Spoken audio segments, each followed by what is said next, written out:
we can rock and roll. Okay.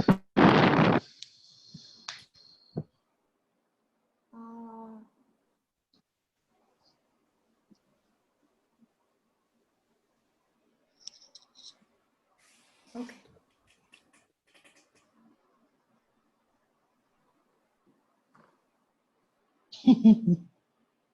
Folks, if I may request you to mute, please. Thank you.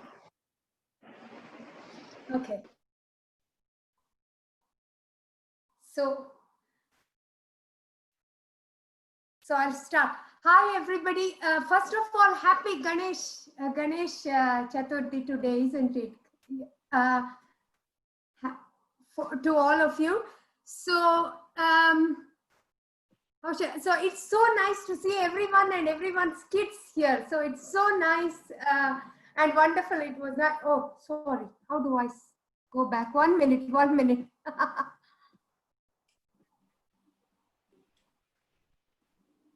Okay. So, so what I wanted to say is, we are all, what makes us who we are is our stories. So we are all, stories define us. They make us who we are. They make us, you know, by making sense of, we use stories to make sense of who we are. So stories define us. So we are brought up on a diet of stories.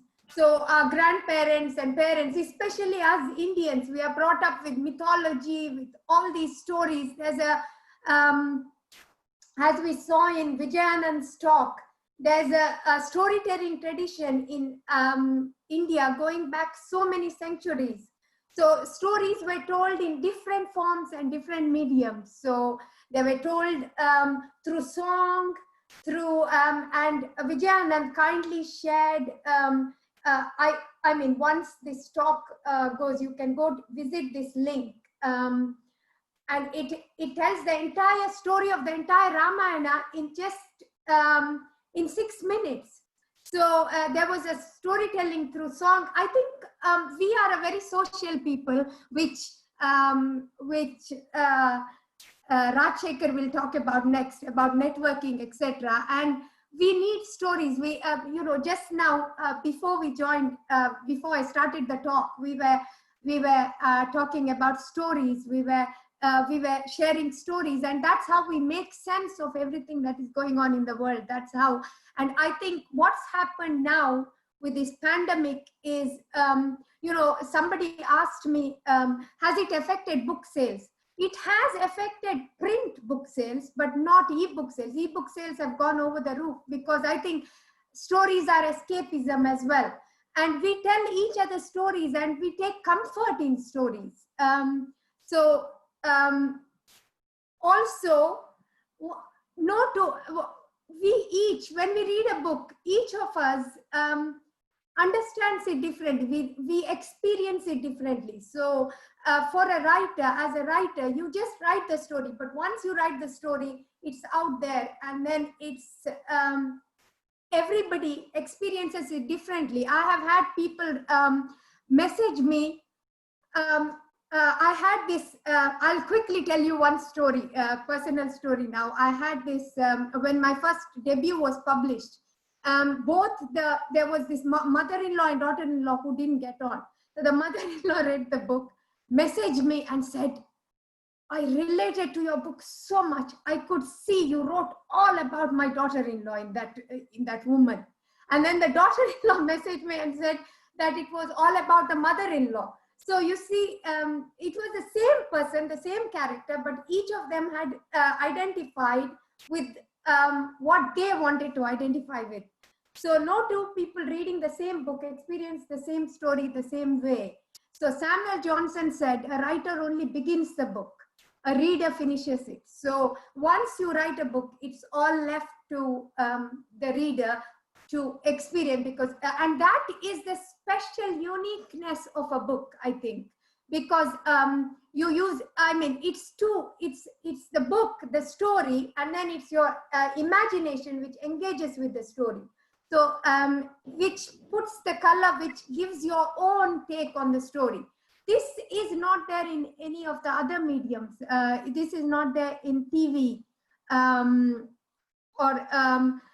a video, or when you watch a Netflix or something, because there the person, the director or producer, gives their interpretation. And this is why for many readers, the reading of the book, they never quite like, most of the time they never quite like the movie which has been made from the book, because it didn't match their imagination.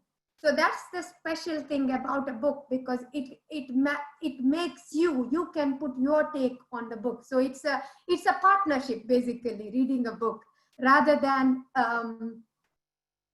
watching something. That's what I think. So how do I go to the next? Okay. So what makes wait, let me, I don't know if yeah, okay. So what makes a story? Now, a story can be as long or as short as you like. So you can, basically, a story is just a snapshot of you know, your sharing one moment, or it can be sharing a life, a story of a life. So what I wanted to do is, there's lots of you, lots of children watching. So can we play a game? Any of you, any of the children, maybe one of you, can you give me a setting to set a story? One of you? Oh, somebody has said in the chat. A forest. Come on. A forest. Okay, so we can put a forest. Okay, and what about a character? Somebody else, give me. Swati, can you give me a character? Bunny. Sorry? An old lady, young lady, something? A lion. A lion? I said that. Was it a lion you said? Yes. Okay, and what was the setting? Sorry, what was the, I'll just put it in the chat. Forest. Forest. Okay. What about, oh, so the character is a lion. The setting is a forest. What about time of day? Can you give me a time of day? Evening. Evening, okay. And season. What about season? Fall. Winter. Autumn, so fall or autumn. Okay. Monsoon. Autumn or fall. Okay. Okay. What about a color? Give me a color, any color. Red. Red. Blue. Sorry? Blue? Somebody else said blue, is it? I have blue in the forest. Red. Okay. So now with this, can you think of, can you write a story in the smallest possible, in the fewest possible words, using these words? You can put it in the chat. Just a small. Lion, forest, evening, autumn, red. Who said? Don't worry about that. Can you focus on the task at Why hand? did someone? Can you focus on the task at hand, please?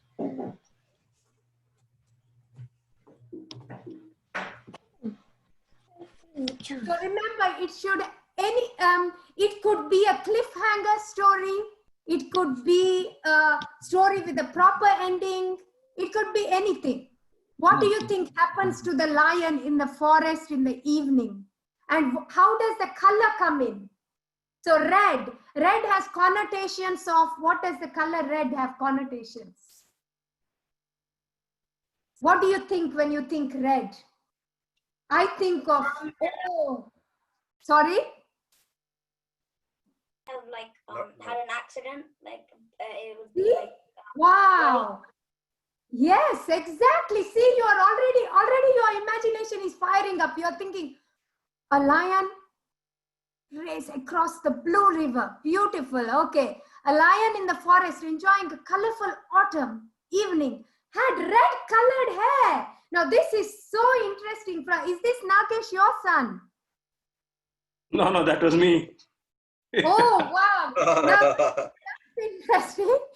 A lion inside the forest saw the red blood of another dead lion. Oh, see, such great beginnings these are. Now, already I can see what's going to happen next.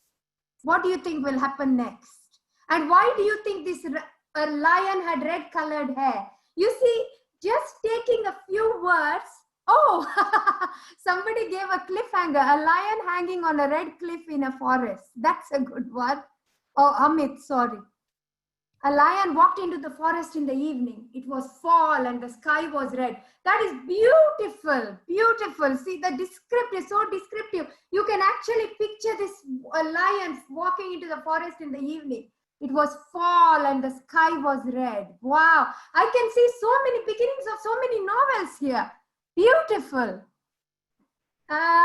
One evening, a lion came across a blue river. And then what happened next? A lion inside the forest saw the red blood of another dead lion.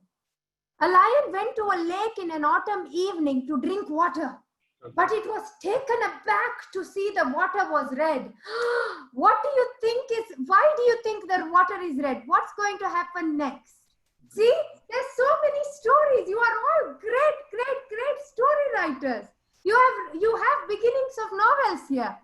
One autumn, a lion devouring a deer and a mane full of blood. You see the pictures you can see here? The lion eating the deer and the mane full of blood.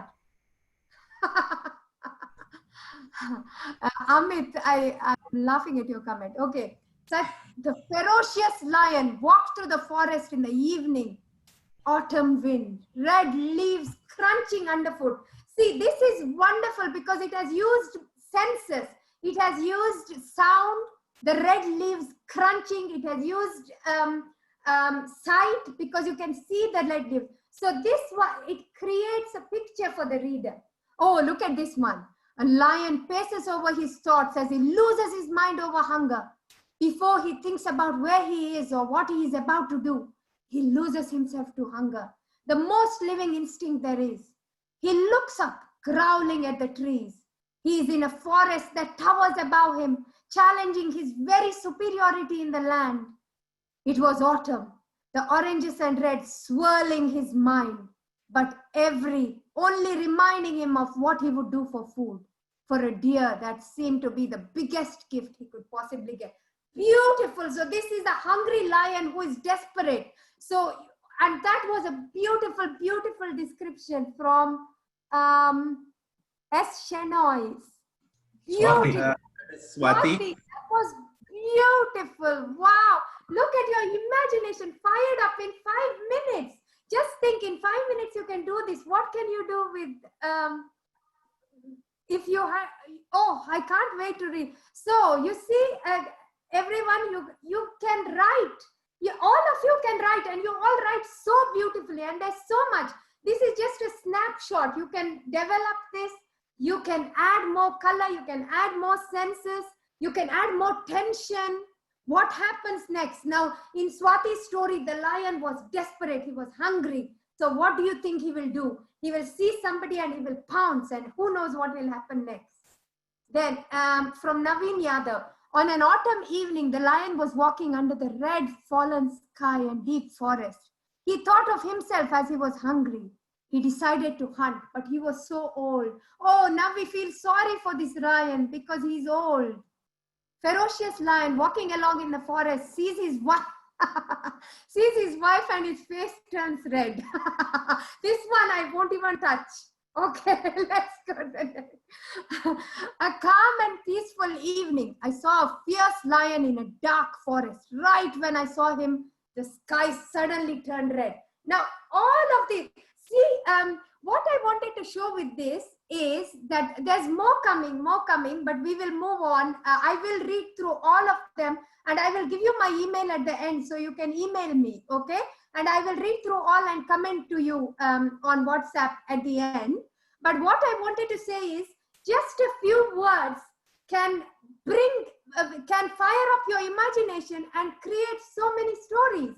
So there's stories in all of you. There's the same few words. There were the same 5 words, but all of you looked at it differently. You all saw a different imagination. You all, so the same thing can create a different story in different people. So that's where I want to come to next, which is that there are only, see, there are, so that leads, oh, sorry, I wanted to go back. Sorry, I'm useless at this. Sorry, I'm good. I can write, but I'm useless at it. So there are, what I wanted to say is they say there are only 7 basic plots, okay? And Shakespeare, they say Shakespeare used all of them. So what authors do is present their interpretation. So which is what you all have done. And they were just, based on just 5 words, you all created your own stories. So there's only 7 plots. There's basic plots. So, but there are millions and millions of books in the world, and people writing so many books being published every month. So what I wanted to say is don't lose hope or think, oh no, this story has already been written. It hasn't been written.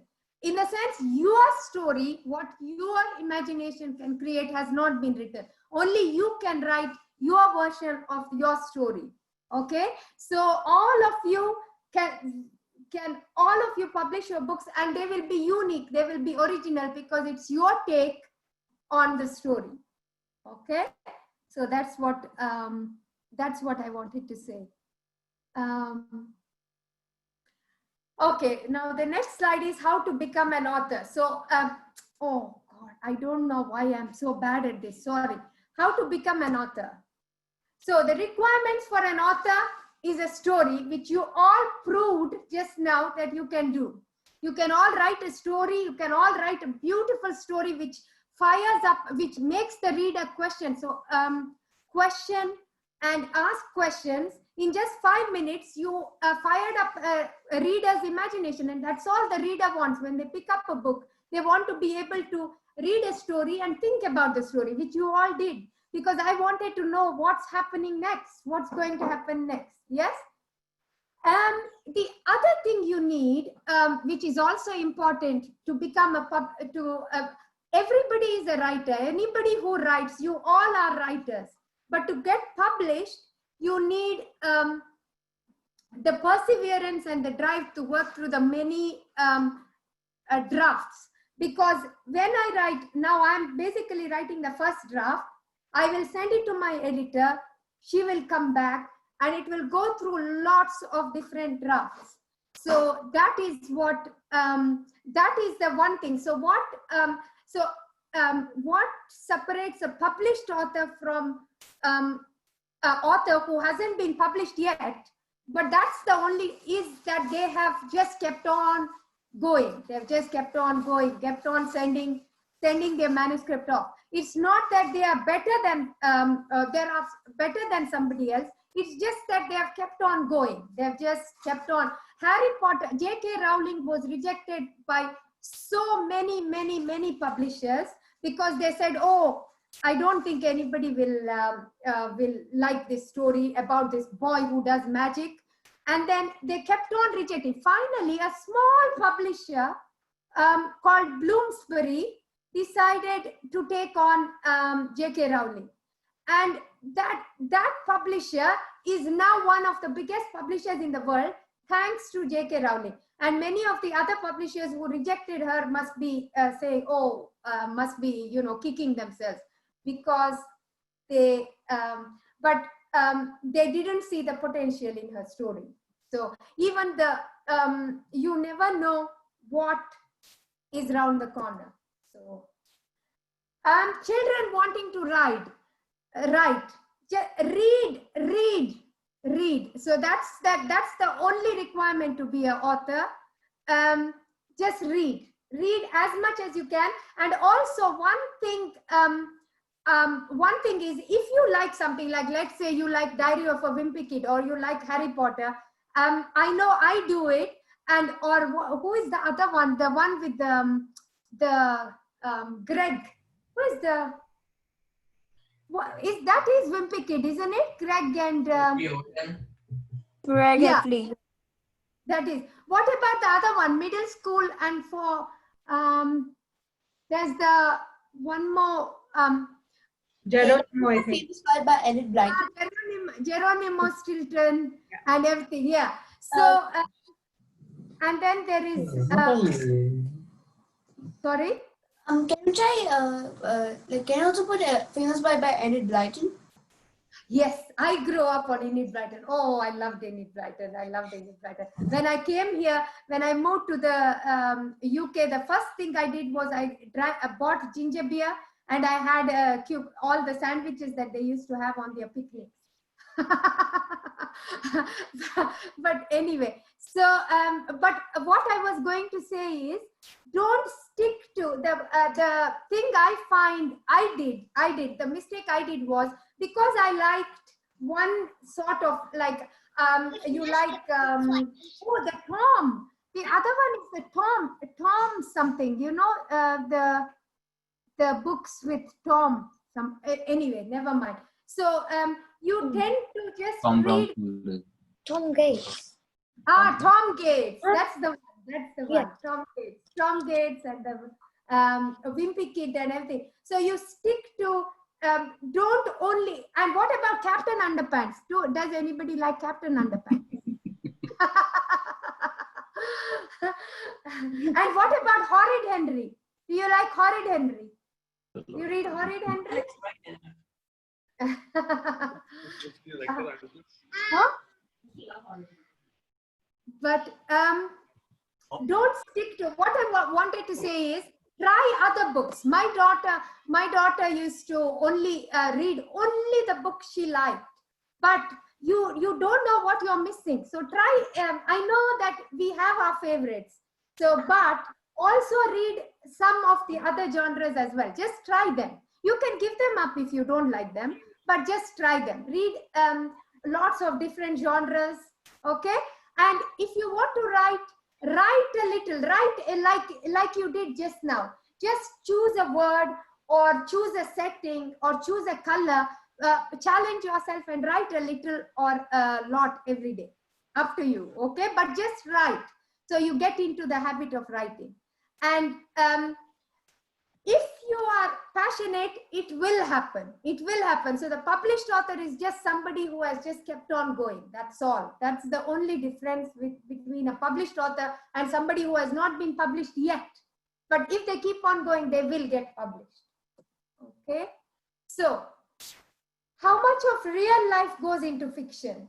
So I think when you read something, I think the stories you like the best are where you can relate to a character, isn't it? You can relate to, like in David Walliams, the gangster granny or something, or if there is some character that you can relate to, then you like those books. So in Harry Potter, everybody liked, I think why Harry Potter appealed to so many people is because it was basically the story was good versus evil. In the end, he triumphed over evil.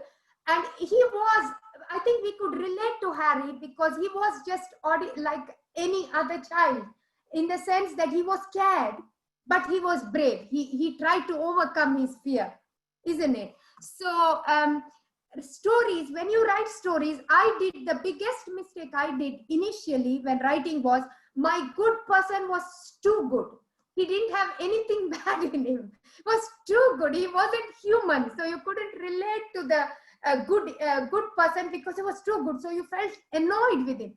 Why is he so good? You know, he's not, he doesn't have human qualities. So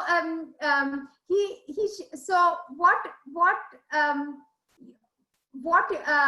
trying to say is, when you write stories, write about somebody, write characters who are a bit human, a bit bad in the sense, we all, you know, sometimes tell us a small white lie or something. So, and that is why you relate to the Wimpy Kid or something, because he's poor thing. He is stuck in the middle, in between the older boy and the younger boy, older brother and the younger brother, etc. So, and that is why you like Horrid Henry, because you do feel for him, even though he is sometimes really not very nice to his brother. But, create characters who you can relate to. That's what. Okay. Okay. So when you are writing a book, there should be a plot. So like when we did with the lion, etc., there should be a plot. So the lion is hungry. There was the lion who was hungry and he was desperate for a meal. So what happens next? So you have to try and have a plot, which, okay, and structure. So the structure, so there should be a beginning, there should be a middle, and there should be an end. If it could be an end which leaves the reader wanting more, like a cliffhanger ending, or it could be an end which ends, okay? But a structure, a proper structure. And then characters. So you have to plan out your characters. So every good book, there are characters that you relate to, that you want to talk to, that you almost feel like friends. Even though in Harry Potter, you know, they lived in a completely different world, they almost became like friends because we could relate to them. So you have to have characters you can relate to. And this is the important thing when what publishers want when you submit your book is your voice, is your writing style. So every person, so you know, when we looked at these chats, when I read out the stories, even in those small snapshot of stories which I read out, each of you had a voice. Some of you were more descriptive. Some of you were more, you know, to the point. Some of you included a bit of the, you know, sounds and,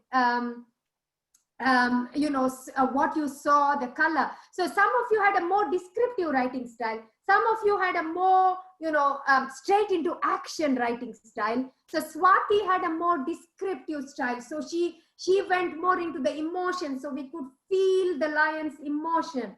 Whereas some of the others went right into the story. There was one where a lion had killed another lion and there was red all over him. So that went right into the action. So each of you, even in that small snapshot that I saw of your writing, each of you have your own writing style.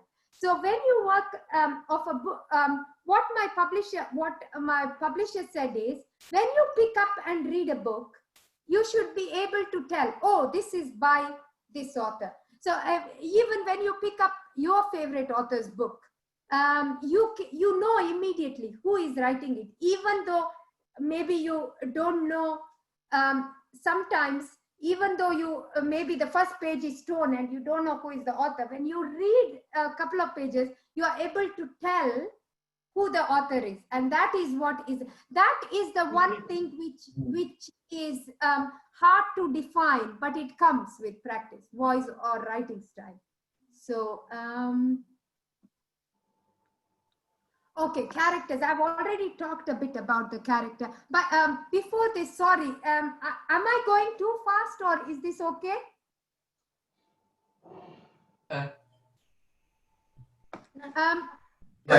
Yeah, this is okay. This is good. It's okay. Okay, any questions so far? Any questions?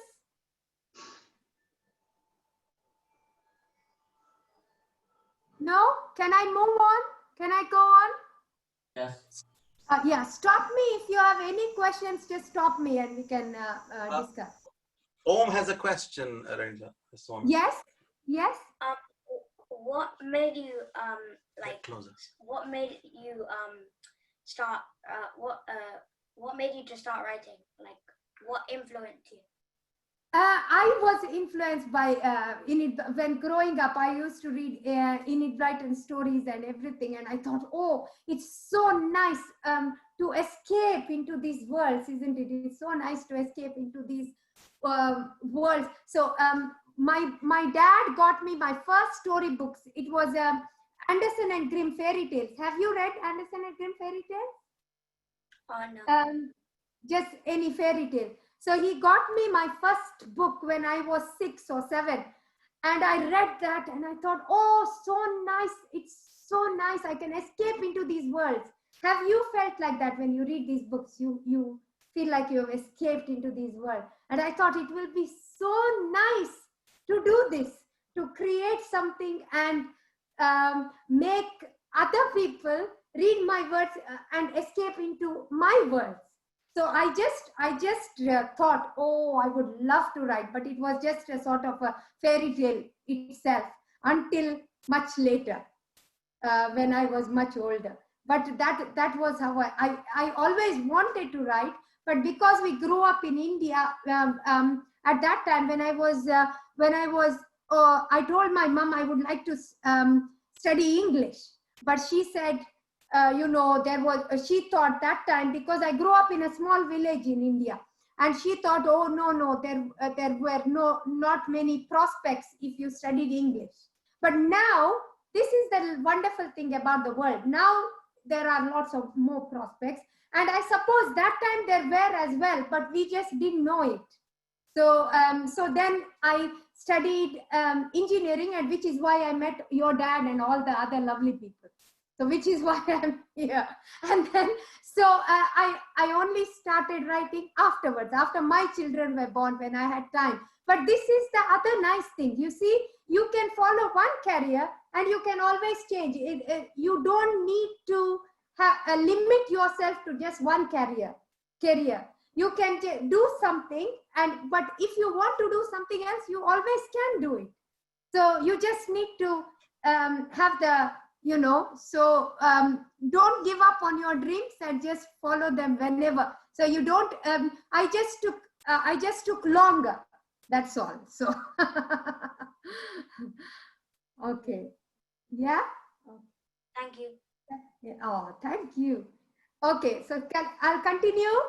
Yeah. Okay. Okay. So you create characters who are human. So which I already told you. So this was something I learned because my character, even now when I send my manuscript off, my editor, even for my last book, my editor came back and said, oh, no, this man is too good. He's just too good. You have to make him a bit, give him a bit more black and white, so, and then they should be dealing with some conflict. So let me explain with characters who are human, like Ron, in Harry Potter, Ron, he falls out. He has a fight with, Harry because he thinks that he becomes a bit jealous of Harry towards the end. I hope I'm not giving away to some of you who are yet to read the books. But he becomes a bit jealous of Harry. Even though they are very close friends, he becomes slightly jealous, which is a human thing, which is a human quality, you see. So, but we still understand, we still feel for Ron. Because this was my worry when I was writing my books, that, if I made a character a bit bad, the readers might hate them. But no, they do understand. So you have to give the reader credit to be able to accept that characters are as human as us. Okay, so they should be dealing with some conflict. They need to grow in the course of the novel, and the reader needs to be able to relate to the character. And it doesn't matter if you decide to write from like we did with our lion, if the lion is a baddie and the lion goes and kills everybody, that's also fine. That's fine. As long as you explain why he became a baddie. Maybe he was hurt when he was young. Maybe he had something bad happen to him. And that is what. Has any of you seen read Christmas Carol?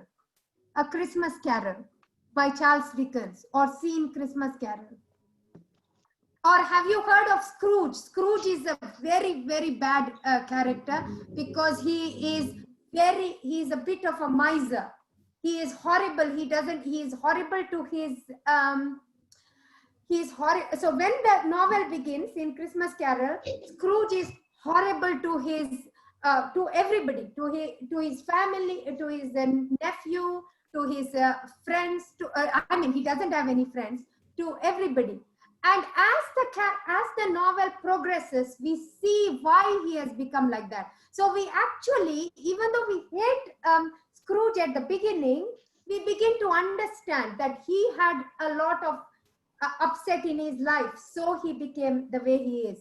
Okay, so so it doesn't matter if the character is a villain, as long as we are able to relate to him. The last thing is, when you are writing about somebody, you need to know them. So some of my friends, some of my other authors, what they do is, before they start, they create a character profile. They create a character profile where they say what the character likes, what the character hates, who is the character. So sometimes before you start your story, if it helps, you can create a character profile, flesh out the character in your own head, create a map with the character, what he hates, why he became the way he became. Maybe he hates broccoli, but he likes green beans. Okay, or he doesn't like vegetables at all, something like that. So these small things which you know about the character, which then come out in the story. Okay. Okay, next. Okay, now, is it better to plan the novel out before you start? Now, let's say you are deciding to write a novel. So, do you have to plan it first? So, there are three kinds of authors, okay? There is one who is a planner. So, they plan everything. And since I know authors who plan every single chapter, every single word. They know all their characters. They know what's going to happen in every single chapter, right until the end. Then there are people called pantsers. Okay, so a pantser is someone who flies by the seat of their pants. So they are the last minute people. Okay, so they don't know where the story is going. So they start the story and then they just decide, oh, I think the story. So you were all a bit of pantsers here with your lion story, because you just made it up as you went along. Okay, so those are pantsers. Then there are people who are both. They are called plantsers. So they plan a bit, but they also are a bit daring, and they just decide how they go. So you can be, it doesn't matter. It's entirely up to you what you want to be. I'll tell you my experience. With my first novel, I was a complete pantser because I had no deadline. I didn't know if it was going to be published. I didn't know anything. So I just started to write, and then it took a long time. Because one problem with pantsers is, because you haven't planned, it takes a long time, because you think, oh, I can do this. Oh, I can do that. Because you haven't planned it, you can just go along, and then you reach the end. Now I am under deadline. So when I get a publishing contract, the publisher says, you need to send the first draft to the editor by this date. Okay. So currently I'm writing my first draft of my novel, and I need to send it by end of October, because my editor, they have already booked an editor to look at the book end of October. So I need to finish it by end of October. So I need to, and also because they give me a contract which I have to sign, they need to know roughly at least what I'm going to write. So I need to have a rough idea. It changes. It definitely changes. As I'm writing, it changes, but I need to give them a rough idea. So now I need to be a planter. So I start and I plan a bit, but I don't plan too much because I like to be surprised. Okay, so it doesn't matter, as whatever works for you is the right way. Okay, now word count. So for an adult novel, it is 70,000 plus words. Okay, I have to write, it depends on the genre. For me, when I get the contract, they say it needs to be 100,000 words, but sometimes mine always go over. So my last book was actually 150, and I have to get it down. Finally, I managed to get it down to 120,000 words. But it is normally 70,000 plus words. Crime novels are normally 70 to 100,000. YA, does anybody know what is YA? YA? Young adult. Yes, young adult. Yes, like the Hunger Games, Divergent, all those are young adult books. Okay, so young adult novels are 50,000 to 80,000 words. Okay, and children's novels are 20,000 to 50,000 words. Now, in the next slide, I will tell you how that is. So, if you break the novel into 2,000 word chunks, so roughly one chapter can be 2,000 words. 2,000 words is around 4 pages, 4 A4 pages. Okay, so that is roughly one chapter. So let's say you want to write a YA book. So that's 50,000 divided by 2,000. How much is 50,000 divided by 2,000? 25,000. 25. 25 chapters. Yeah. So 25 chapters is doable, isn't it? 25 chapters of 4 pages each. You already wrote me a short story just now. So you can do a 25 chapter book. Every day, if you write 1 page, in 100 days, you will have a book. Isn't it? So 4 pages is 1 chapter.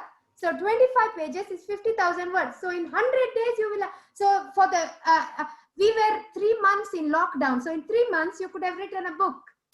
Yeah. So Not easy. sorry. Yes. Yes. It's very easy. See, it's very doable. So, so just break it up. Just don't be daunted by word count. Just break it up. Yeah. And what I find very daunting is just the blank page. So what I do is I just write down my first draft. I just write down my first draft is, oh my God, nobody can see it. It's that bad. It's full of those red, I type it. So you know when you get a spelling mistake on Word, there's the red, there are so many red zigzags. And finally, when I reach halfway through the novel, Word says, there's too many spellings, so I'm giving up. There's no more spell check on this. So even spell check gives up on me, okay, for the first draft.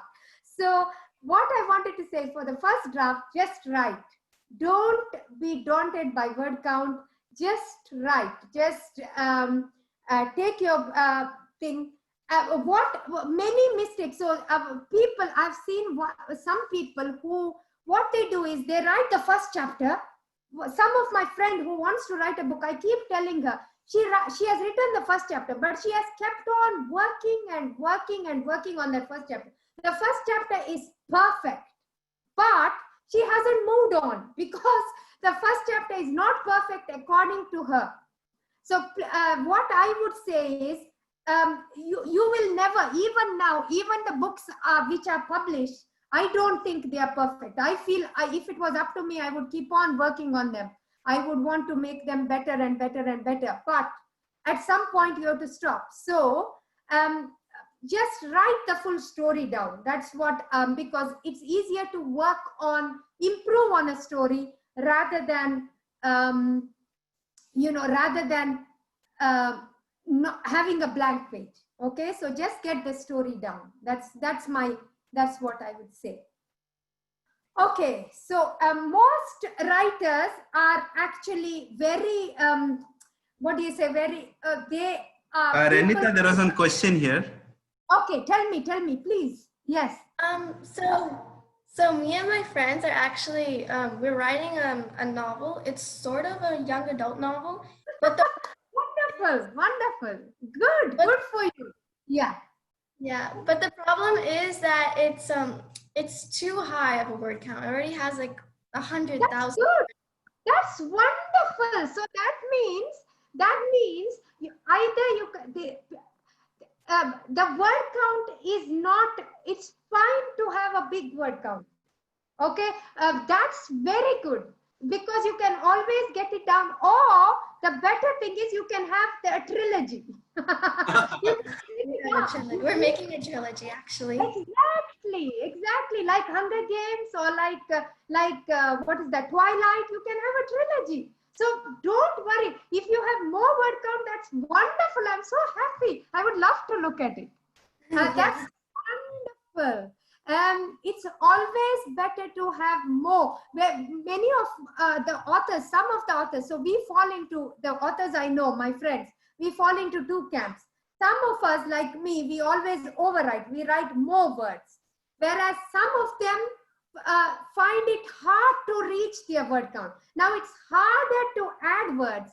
But if you have more words, that's brilliant. That is amazing. I'm so happy. So that means you can have a trilogy. You can leave it at a cliffhanger. You can have a series. Why stop at a trilogy? Have a series. Yeah. Isn't it? So that's brilliant. Well done. Well done. Very good initiative, Swati. Well done. Thank Okay. you. So what are some strategies that we can use to trim down the word count? Because I know that is a problem. So you have you finished writing it? Almost. We're almost at the end. Every time we're like, we're almost about to finish, and it takes about a week longer. So now what you do is you leave it. I'm going to go back to it, but I'm going to come to it later. But what I would suggest is leave it for a bit once you're finished, and then go to it with fresh eyes. And when you look at it, you will see what needs to be added. But the strategy with cutting I don't think at this point, I think this is perfect. Leave it as it is, because the 50,000 words is what it is when it is published. So now if it is as it is, I think that's fine to leave it as it is, because the publisher, once you get a publisher or they publish it, they will look at it and they will tell you what to do. But for now you can, but otherwise the strategies is you could go back always, or what you have to think is everything should add to the story. Everything should move the story on. So anything superfluous or anything which has been repeated, something which I've already said in one chapter, then maybe you can cut that. But I also find it very hard to cut words. I like adding words, but cutting words is like, oh, so hard. But sometimes you have to do it. But don't worry. The wonderful thing is writing. But once you leave it, once you go back to it, when you read it back, you will see some things you will think, oh, this is a bit of a repetition. I can cut this off. I don't need this because I've already said this in this chapter. And maybe sometimes if it doesn't add to the story, you can maybe take it off and then write it as a short story to add on to the book later. So if it is just background, which is not really adding to the story and is not needed in the story, you can take it off, but keep it. And then maybe you can publish it as a sequel or a prequel or just, an extra short story connected to the book. You see? So that way, those are all strategies to trim your word count. Yeah? Mm-hmm. Yeah. Okay. Thank you. Not at all. This is wonderful. Okay. So the most important thing is to write every day. Write every day. Some days you can't. Some days you find, oh my, I can't write. I'm stuck. So that time, just leave it. Go and read something else or do something else. For me, I like when I wash the dishes, I seem to get ideas. Or when I teach kids. So that time, I love working with kids and they give lots of, completely unrelated, but this is the wonderful thing about your subconscious is when you're doing something else, suddenly all the connections happen and you will be able to move on. Okay. So, okay. So this is what I was telling you, Swati. So you have typed the end on your novel. So you have written the novel, well done, you have written it. Now, what do you do next? So now you leave it for a bit. You leave it to rest, because what happens is when you're writing a story, you get too close to the characters. You get so close that you don't see the big picture. You need to see the big picture. So you need time away from it. So you leave it for a bit and then go and do something else. Maybe plan new novels or plan or just do something completely different. Have a break. Okay. Then when you come back to the book, when you reread it, you will see, oh, I can do this. I can do that. Oh, that character is not quite working. So then you will get new ideas. Okay. So this is, once you type in, sorry, yes. So do we completely check the novel before like keeping it aside for a few days, or? Yes, you could. Yes, yes. You can check it and then leave it. But it's good to what the reason why I'm telling this is what I did.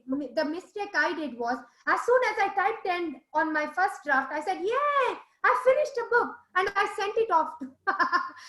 I sent it off to all the publishers, which was a mistake because I was too close to the book. Okay, so yeah, you check it first if you want to. But always have a break from it and then come back to it. Okay. So and then you will be able to see all the things you can work on. Okay. Now you have left your book for a bit. Now you are coming back to it. So now you read through it again. So when you read through it, you will be able to see what needs reworking, or you might think, oh, this is perfect as it is. That's brilliant. If you think it's perfect, that's fabulous. Okay. If you think you don't want to change anything, it's fine as it is. That's also fine. But if you see something that needs reworking, then you do it. Okay. So work on your novel until it is the best it can possibly be. In the sense, until you think, oh, I've done everything. The plot works, the structure works, it is flowing well. Okay. So now you have finished the book. Now you think, oh, what genre could my book be? This is very important because when you send off to publishers or agents, they each publisher, there are publishers who only take books in specific genres. Okay, they don't take, so some of them say, I take commercial fiction, I take crime, and I take YA, but I do not take fantasy, I do not take romance. So if your book is romance, then if you send it to them, you will only be rejected.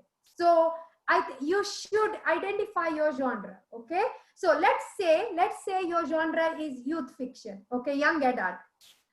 Then you look at the market, go to the bookshop or go on Amazon and look at the young adult category. You see what are the books in the young adult category, what sort of books there are.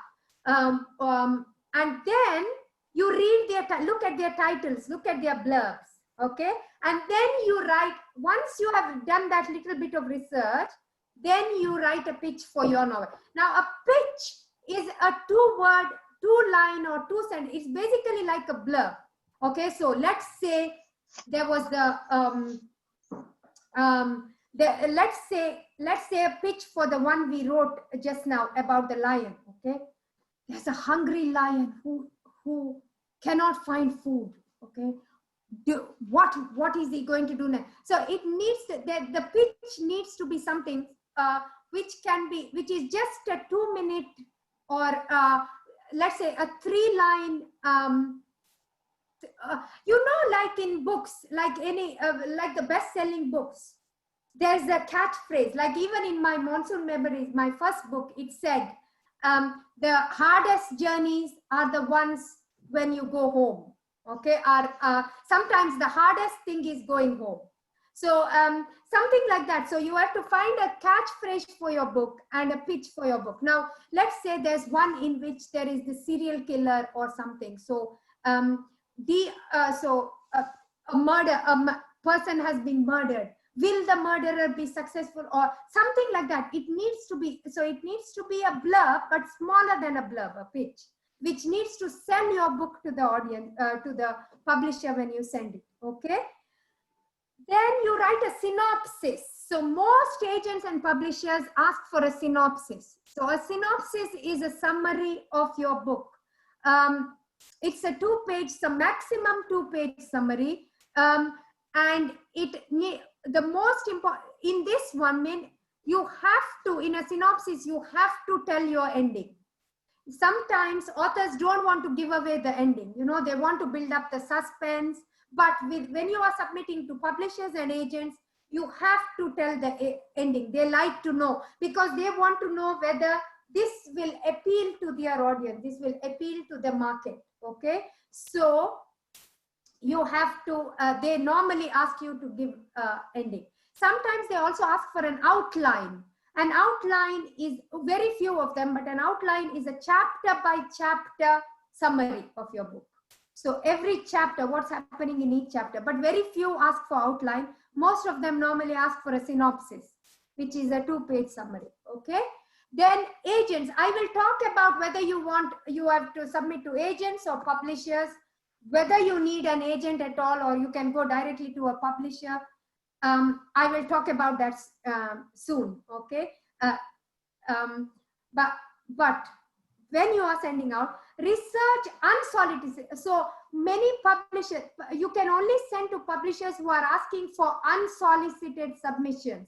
If they are saying we are not taking unsolicited submissions, that means they are not taking submissions from authors who don't have an agent. Okay, so if they say we are taking unsolicited submissions, that means that they're taking direct from you. But if they say no unsolicited submissions, that means that you cannot submit directly. You need to submit through an agent. But I will come to that. I'll come to that. What is the difference between a research agent and a publisher? Okay, so an agent is somebody who represents you. Okay, so agent is somebody who is a go-between between you and the publisher. So they have your best interests at heart. So if an agent takes you on, they will think of you. For them, their main concern is you. Okay, whereas a publisher, their main concern is how much money they can make from you, from your books. Okay, so they are only interested in you for what you can give them.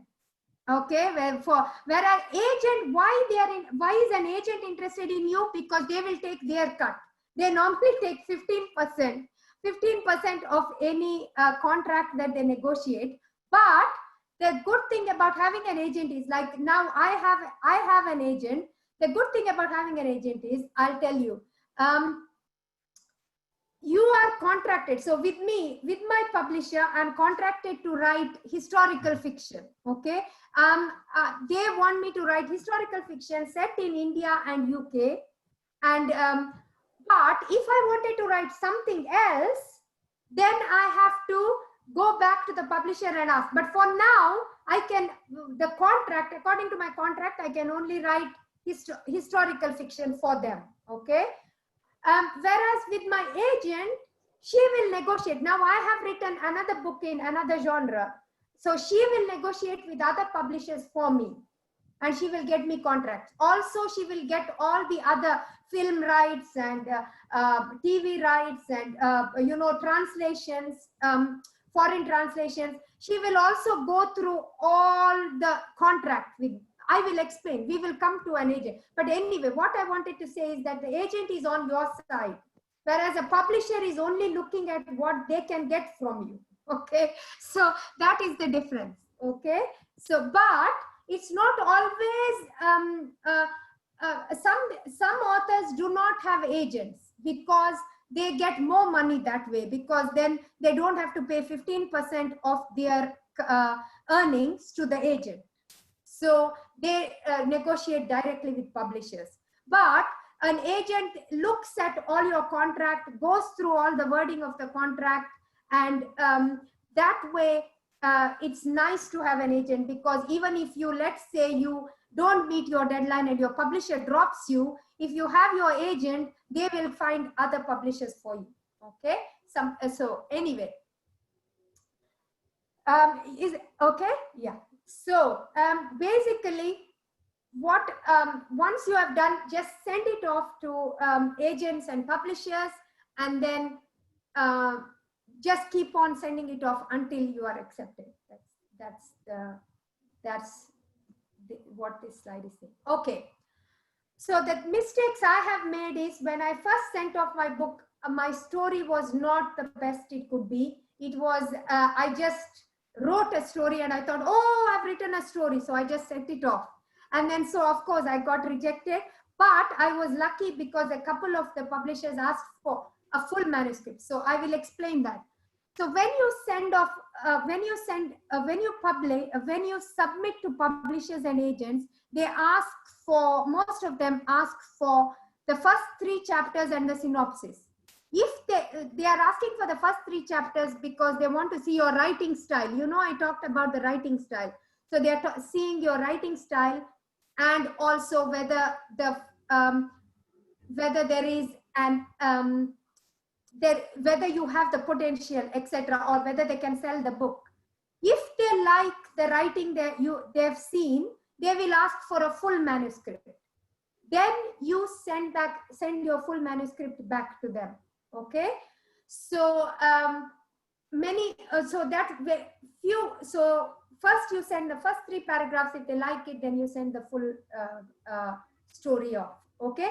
One important thing I would like to say, which happened to me, is you can send, once you have written your book, you will think, oh, I've written this book and I need advice.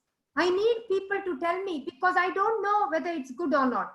So you can send it to your friends and your family, yes, but please take their advice with a pinch of salt, because everyone will have their own opinion. Okay. It may not be the right thing for your book. Remember, you know your story best. So believe in your story and follow your heart. When I wrote Monsoon Memories, my debut, it was from the point of view of 2 people. One, a little girl, and one, a woman. And then I sent it to this a very good friend, Louise, who was the one who actually told me, Renita, you have to write. And she was the one who told me to go and enroll in the creative writing course, etc. So I gave it to her to read. Now she is a much older lady. She is she had only mostly, you know, she never read contemporary books. So she used to read all the classics, etc. So she said to me, I think you should scrap the young girl and only write from the point of view of the Shirin, who was the older lady. So I did that because I valued her opinion. So I took off Reena. So it was from the point of Shirin and Reena. So I took off Reena and I wrote only from Shirin's point of view. But then I read it back and I thought, oh my God, this is so depressing. Even I don't want to read this book. It's too depressing. So it was, because there was only Reena's voice, Shirin's voice, it was just tragedy after tragedy after tragedy. It was just, you know, sob story after sob story. There was no lighter element at all in it. So I put back Reena, and I am somebody who likes to please, you know, I like to take everybody's opinion and I like to please. But remember, and I was glad that I put Reena back, because you have to believe in yourself. It's your story, because it works. You are the person writing. So believe in yourself. Take everybody's advice, but with a pinch of salt, as long as it applies to your story. And also 2 people, one person might say, it is perfect. Another person might say, you know, even 2 editors who are supposed to be the ones who work with books, they have their own personal preferences. So no 2 editors give the same advice. So at the end of the day, remember, it's your book. So believe what you want. Okay, so this is the most important piece of writing advice I was given. Write a good first chapter and the reader will buy your book. But write a good last chapter and the reader will buy your next book, because they will want to read your next book. Okay? So remember, basically what I'm trying to say is, everything matters. The whole book matters from the first, okay? Then there's one more advice I was given. Write a good book and you will sell it. But if you write a great book, the reader will sell it for you. They'll say, read this book. This is wonderful. I've done it for the authors I like. Okay. So this is why, you know, work on your book and write a great book. Okay. Okay. So now writing as a career option. How long does it, people ask, how long does it take to write a book? Okay. So for me, it takes a year. And I will explain why it takes a year. most authors write a book a year. Some authors like James Patterson writes 3 books a year. Okay, I don't know how he does it. He's amazing, but he writes 3 books, 3 or more books a year. And some authors write, like Donna Tartt, she took 10 years to write a book. So it's up to you again how long you take to write a book. Okay. Why does it take so long to write a book? Okay, so what you have when you have finished writing, what you have is the first draft. Okay, so that is the first draft. For me, the first draft normally takes 3 months. 3 months to write the first draft. After this, I send the manuscript off to my editor. Then there is a structural edit. The structural edit is where the editor looks at it and says, oh, they will check if the story works, whether the characters work, and whether the plot works. So that goes back and forth, back and forth, back and forth. And once she says, oh, structural edit is done, then your bones of your book is there. Your book, the story is fixed. Okay. Then it goes to the line edit. So either the same editor will look or a different editor, but they will go through it line by line by line by line. Okay. And then they will come back with so many things for me to look at and correct. Then it goes to copy edit. So copy edit is where they check for any, like let's say you have used, it goes to somebody else, a completely different editor called a copy editor who goes through everything and sets the manuscript to house style. Now house style, each publishing house has its own style. So they use a certain format for their books. So that's the thing. So they use maybe certain spellings this way, etc. So then they set it to copy edit. Then it is proofread by another editor. And then finally it is put into a typescript where it is made into a Kindle book and a ebook and a proper book, file, PDF file, which then again the author has to look at. Okay. Is writing as a career viable? Now, what I want to say is writing is like any other business. If you are going to start a business, in the beginning, you will have to put some money aside or something aside because you need to put, because you are the brand, you are selling your writing.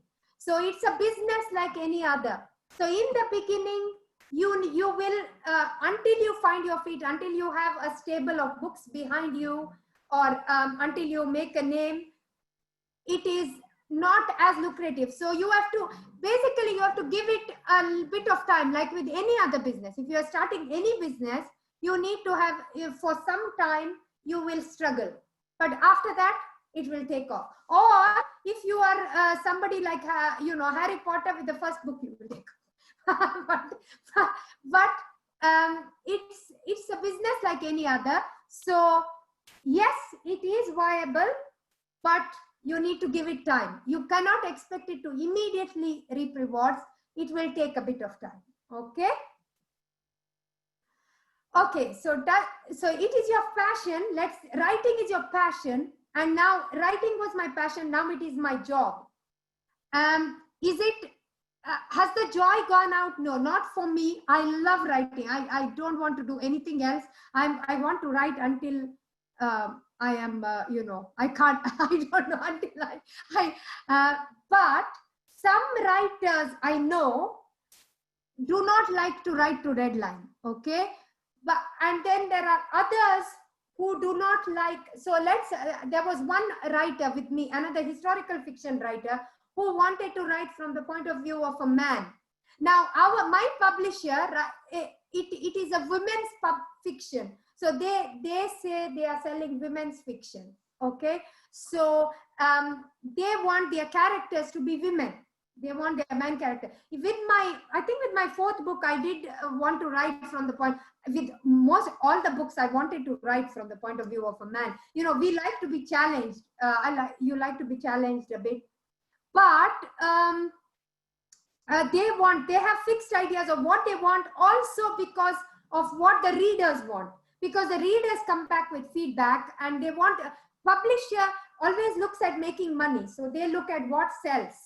So they want you to write what sells. Okay, so they give you a contract for what sells.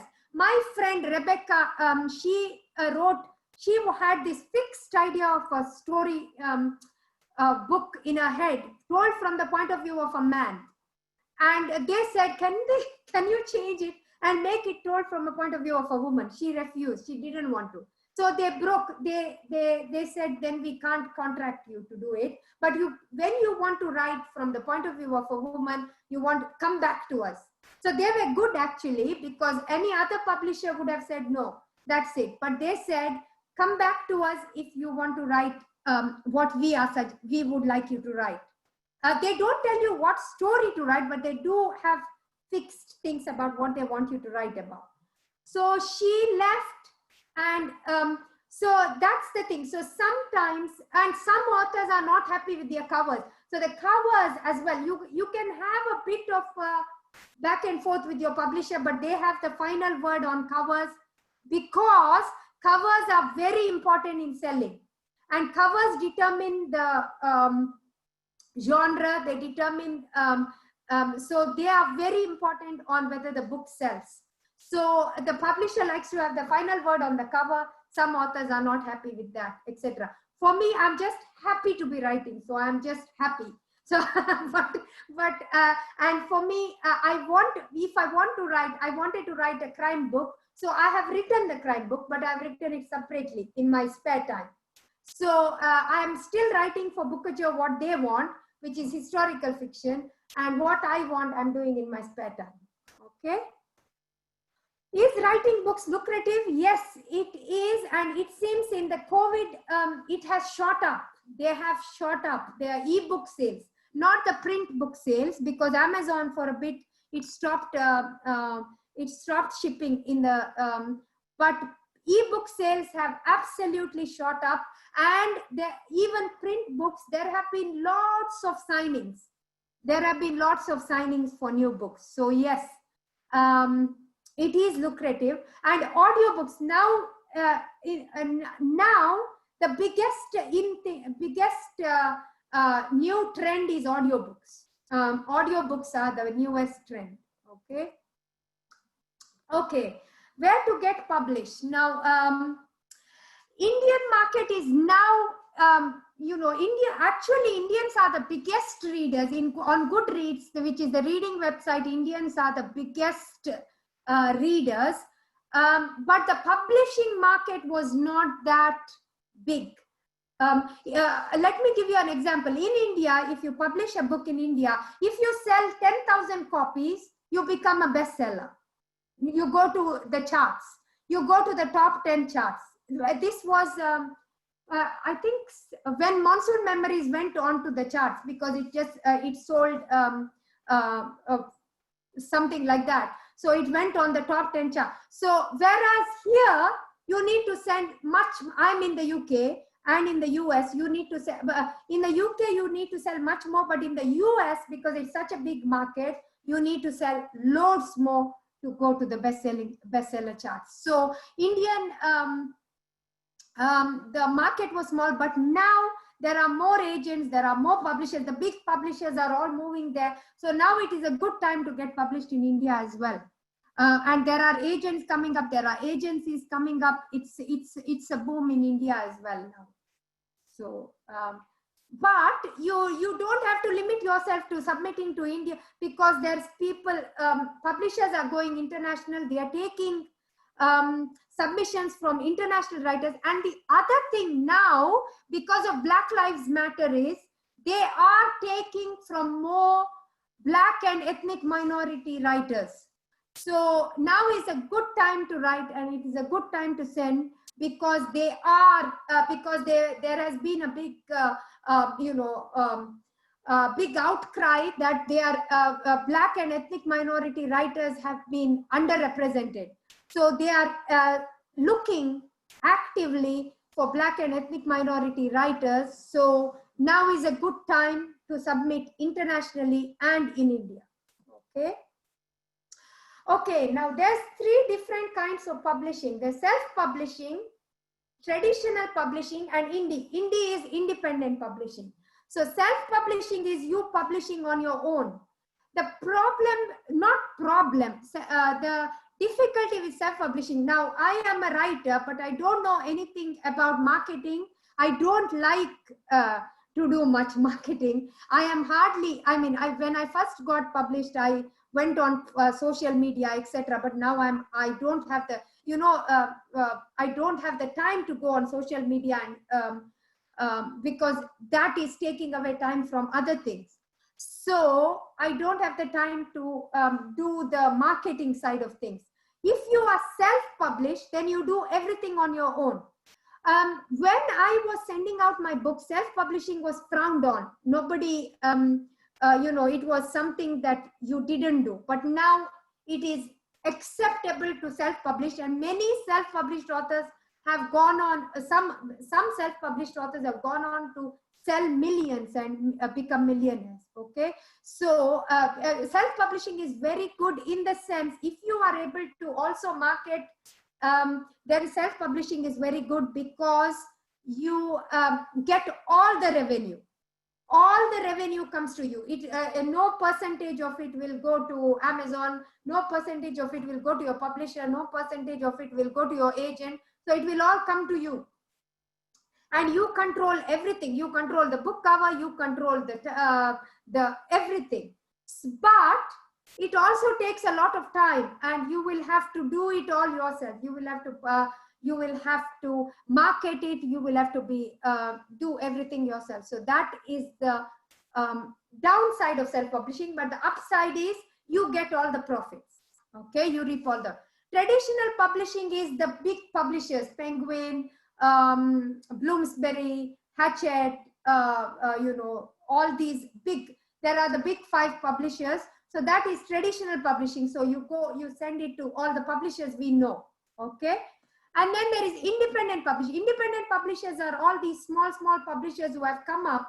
My publisher, Bookajo, was an independent publisher. When I published with them, when they chose to publish me, they were independent publishers. Then they did so well that they became one of the biggest publishers. They became the biggest ebook publisher in the UK, and they became one of the biggest publishers. So Hachette bought them. So now they are with Hachette. So now they have become a traditional publisher. Okay, so they have become an imprint of Hachette. Any questions so far? No? Okay. Renita? Yeah? So does writing make you a better person or empathize with your characters and the world in general better? I think authors are more, but I don't think you would ask this of a crime writer, Bala. No. But I know what you're saying. I think writers are more observers. They are very good observers. I like to know, we like to know the underlying story with anything. So when my husband goes and has a meeting, and my husband will tell me, oh, I heard this. So I said, did you ask this? Did you ask that? Did you ask that? And he said, no. He just told me this, Whereas I like to know all the details. I think writers are gossips. That's what they are. And they are more observers. They like to know the underlying story. They like to know why. Yes, you are right. We like to know why. We like to know. So you hear something like, did you read about that man? There was a horrible story recently with a person an Indian IT guy in the US who handed himself in. Because his family, he went bankrupt, so he killed his family. Sorry.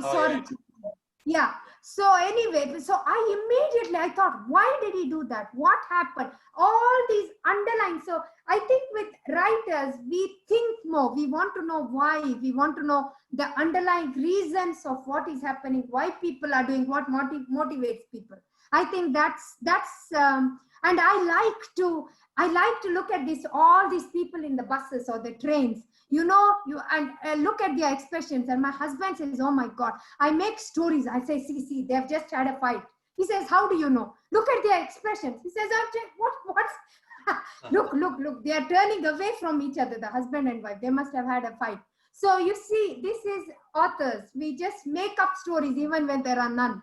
So I think that is the difference. So Renita, Arjun wants to ask some question.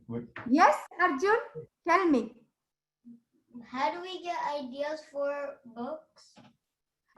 Ideas are everywhere, Arjun. Ideas are everywhere. So I can see, I could use you in the next book, a young boy with a guitar. I can see a guitar in the corner there. Isn't it? Do you play the guitar? No. So who plays the guitar? Nobody, it's a showpiece. Well, that's a story, so you may as well play the guitar in the story. So you see, so I could write about this boy who wants to play the guitar, but something is holding him back or something like. So ideas are everywhere. So you might hear something on the news, let's say about the coronavirus. Okay, so you might write from the point of view of the virus, think of how it spread and what happened, and that is a story. So ideas are everywhere. So even about this lion, okay, why was the lion sad? So you might look at somebody who is sad and you make a story about somebody who is sad. Why are they sad?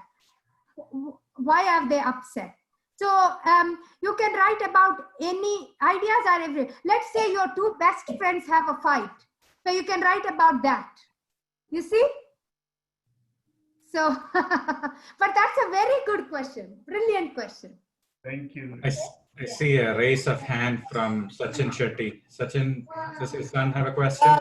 I actually asked my question in the chat. Oh, what is it? Can you tell it? I'm sorry, I'm not looking at the chat. Okay, Yeah. so if you're doing self-publishing, right? Yeah. So do you still have the editors, or do you still have to go through the editors and all that they will keep checking the books in different levels and all that if you're doing self-publishing? That is a very good question. Brilliant question. You are amazing. Well done. So, yes, but you have to pay for them. So, now my publisher pays for my editors because they are, that's why they take a cut from when the book sells, they take a cut of my book. But that's why they pay for the publisher, they pay for the marketing. Sorry, they pay for the editor, they pay for the marketing. You will have to have an editor, but you will have to pay for them. You see, but it would be good to have an editor because it's always good to have somebody to look at your manuscript who knows the writing industry. So yes. you will have, yeah. So is it like compulsory to have an editor? No, not at all. Not at all. If you have somebody you know who is good at English and who can go through and make it error-proof, then that is fine. It's good to have an editor because they will be able to look at it because they have been in the book industry and they will be able to give you a different angle. But you don't need to have an editor because even an editor at the end of the day, some of the other authors disregard their editors anyway, and they do it their own way. So it is not necessary to have an editor. But it's all entirely up to you. If you are confident with your book, if you are confident it is error-proof and the best it can be, then you can just go in. You can go to Amazon. There's a good Create Space. It's called Create Space. I will send all the... if you message me, I have my contact details at the end. If you message me, I can send you all the where you can self-publish. Amazon has a very good program, very self-explanatory program to self-publish, and it's very easy, called Create Space, and many of my author friends have done it. So there are authors who self-publish some books and traditionally publish other books, and there are self-published authors who have done so well that publishers have come and told them, please, can you join us? We will give you this much money if you come, if you write for us. So there are success stories. There are many of the published authors who are with Bookajo, my publisher, are self-published. They did very well self-publishing, and now they have joined Bookajo. They are writing for Bookajo, and they are also self-publishing on the as well. So very good questions. Yes. Any other questions? We have another question. Thank you. Yeah. Another question from Sachin Pai's son, Renita auntie. How many hours a day do you have to write? I don't have much time to write because I also tutor. So I started tutoring kids when I was getting rejections. So what happened was I had given up my, I have two children. I have a son, he's 19 now, and a daughter who is 16. But when my daughter was, when I went back to work, I was working in IT. And when I went back to work after when my daughter, I went back to work after my son was born, but after my daughter was born, my son was just starting school and we were in the UK. So because we were in the UK, the schools here have, every 6 weeks, they have a week off. They have half term, and then again, they have term break. So every 6 weeks, they have holidays. So I had to find somebody, so I had to find a childminder to pick up my son from school who was finishing at 3 o'clock, and then also find somebody else for my daughter. Anyway, when I looked at all that, I found that the cost of it was too much. So I decided to stay home for a little while. So anyway, now I forgot the question. Sorry. How many hours do you write? Sorry? Oh, how many hours? Yeah. So I went back to work. When I was at home, I did a creative writing course and started to write. So when I was sending my book out, I began to get lots of rejections. So I almost, every single rejection I used to say, I am stopping writing. This writing is, I'm giving up. I'm giving up. And I was completely disheartened. So then I started tutoring kids in my spare time. While I was waiting, while I was getting all these rejections, I thought, let me tutor kids. And I loved it. Working with kids, it sparked so many new ideas, etc. So I continued, and I've still continued, and now I'm teaching online. So, and then I also have my family and everything. So I don't get much time. So it depends. Sometimes I do I at least do 2 hours per day, but sometimes it's less, sometimes it's more. What I try to do is at least 1,000 words a day. 1,000 words is like 2 pages. Okay, but some days it's less. Some days it's 1 page. Some days it's 2 lines, and some days it's no lines. And then I feel very guilty, and the next day I write more. So that's it's some days it's 2 hours. I try to make up at the weekend, and then I write more hours at the weekend, and because I don't teach at the weekend. And then as my deadline approaches, it's all hours.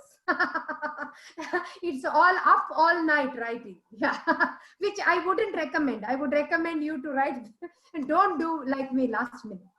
Okay, so Swati, you had a question, isn't it? Yeah. So I've read like the first chapter of one of your books on Google, and I noticed you were very, very detailed. Like in the description of this village in India, like you went into like really good details about like the smells, what you saw, the people on the streets, the location of the people on the streets. It was so. It was almost like you were actually there. So how did you do that? I think I am more of a visual writer. I like to visualize, and it depends on you find your own writing style, but I like to write. My problem is I go on and on and on. I need to. But what I would say is try to incorporate all 5 of your senses so that the reader can also visualize. I think you are a very descriptive writer yourself in what little snippet I read. You told us we actually felt for that lion. We could feel his hunger. We could feel how desperate he was for food. And we knew that, soon he's going to do something bad, because when you are hungry, I am, when I'm hungry, I can be desperate. But you basically try and incorporate all 5 of your senses. So the reader feels as if they are there in the scene with you. So what you can smell, what you can see, what is the sound, what is the feeling, what are the scents. So then you are immersed. But then that works so that's the other thing. That works in a historical fiction book, but it doesn't work in a crime book. Because, I told you I'm writing I'm writing a crime, a psychological suspense. There you need more. So there it's different, because in a crime book, the pace is important. The pace is what is important. Whereas in a historical fiction book, you can take your time. Okay, it's setting the scene is important in historical fiction. Whereas that is why I said choose your genre. Okay, but with crime, you need to be in the action. You need to be in the pace. You need to get the characters moving. You need to get the story moving. You need to. So it all depends on the genre you are writing in. But very good question. Yeah. Also, your characters. How did you come up with the ideas for your characters? I know some of my friends, they base all their characters out of like some part of themselves. So like some things they've been through, they base it on them. But like your characters are very different. Like some of them are children, some of them are adults. Like they go through different things. I don't know how you come up with them. I think all authors have some of them in all of their characters, but also you have to observe people, and you see their characteristics, how they react in certain situations, what they do, and then you apply that to your story. So just observe, how people react differently. Like every person is different, and then use that. So with a child, I love writing from the point of view of children, because they observe everything, they listen, but they don't understand. So there you can employ dramatic irony. So dramatic irony is where the reader knows before the character. The reader knows what is happening before the character. Yeah. So the reader understands, but the character, who the little girl who has seen everything, but they don't really see the big picture. They understand the little thing, but they don't. Have you read The Dog in the Night Time? The Curious Incident of the Dog in the Night Time. Have you read? No. Okay, yeah. That one is called. Great. Sorry. Great book. Isn't it? So it's written from the point of view of an autistic boy. So that is again a very difficult character to write from point of view of, because they process everything, they see everything, but they don't have the emotional acuity to link it to emotions too. So the reader knows at every moment more than the anyway, to answer your question about characters, I think the story, many of the time story informs the characters. So you think of the story, then you think, how would the character react? So different characters would react differently. Even men would react differently to women. I mean, not maybe, because men maybe are more conditioned to not show their emotions, whereas women would react. Also women, because I write about women in India and women in the UK. So women in the UK where so let's say if somebody died. In the UK, you have to be dignified. You don't cry. You don't show emotion. Whereas in India, if someone dies, you cry. If you don't cry, they say, what is wrong with him? He's not crying. You know, what is wrong with that? You see?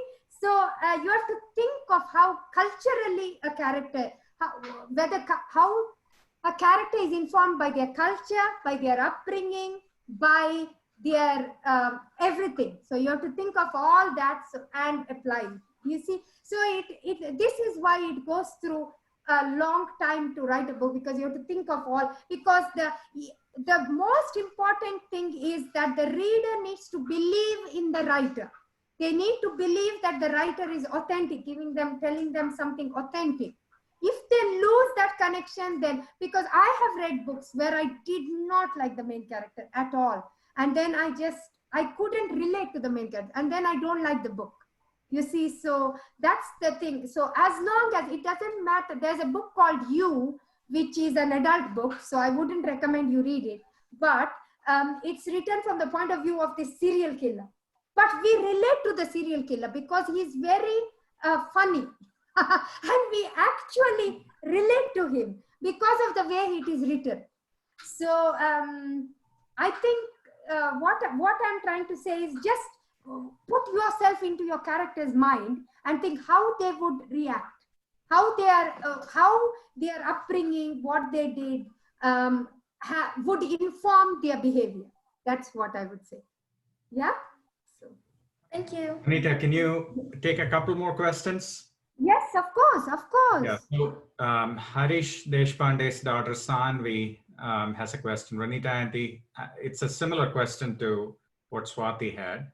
Yeah. Renita auntie, I have heard about Enid Blyton that she used to imagine as a movie in her head and used to write. So is that also one way of writing books? Yes, that's exactly one way of writing books. So think of it as a picture. Well done. Yes. If there is no good way or bad way or wrong way, that is the wonderful thing about writing. There is no wrong way. It's your story. It's how you present it. So whatever works for you is fine. But writing, seeing a movie in your head and then writing it, that's perfect. Maybe that's why her books are so very are still endure even today, because she saw it as a movie. She wrote for children.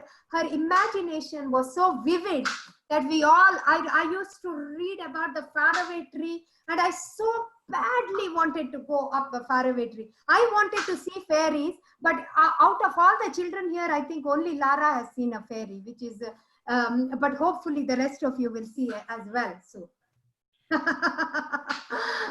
then we have a request from Ashish Soni. You should write about our college life. One day, definitely. So I would like you to all, because you see the problem with it is in college I was too much of a goody, so I don't know any of the bad things. So if you could all message me and tell me all your stories, I will happily take them. So I wish I had lived a bit more, but I was too much, which is why I suppose I live in my imagination. So, so it's okay. But if you could all please message me your stories privately. So I won't share it with everybody else. I'll only write it in the book, but I will make sure you are anonymous. A lot of our wives say all our college stories begin with once when we were drunk. Every chapter will begin with once when we were drunk. Kenneth, I have only one question. How did you remember anything if you were drunk? I don't. He's just imagining, Renita, what he doesn't remember. People tell us about it. That is why he needs you to write the story.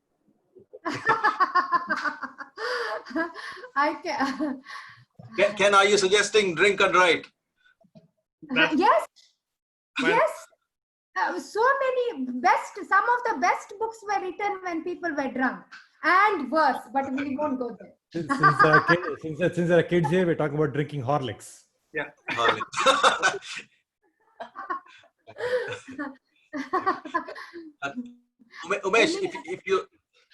if you don't have any more on your list, I have another question. Yeah, please go ahead. Yeah.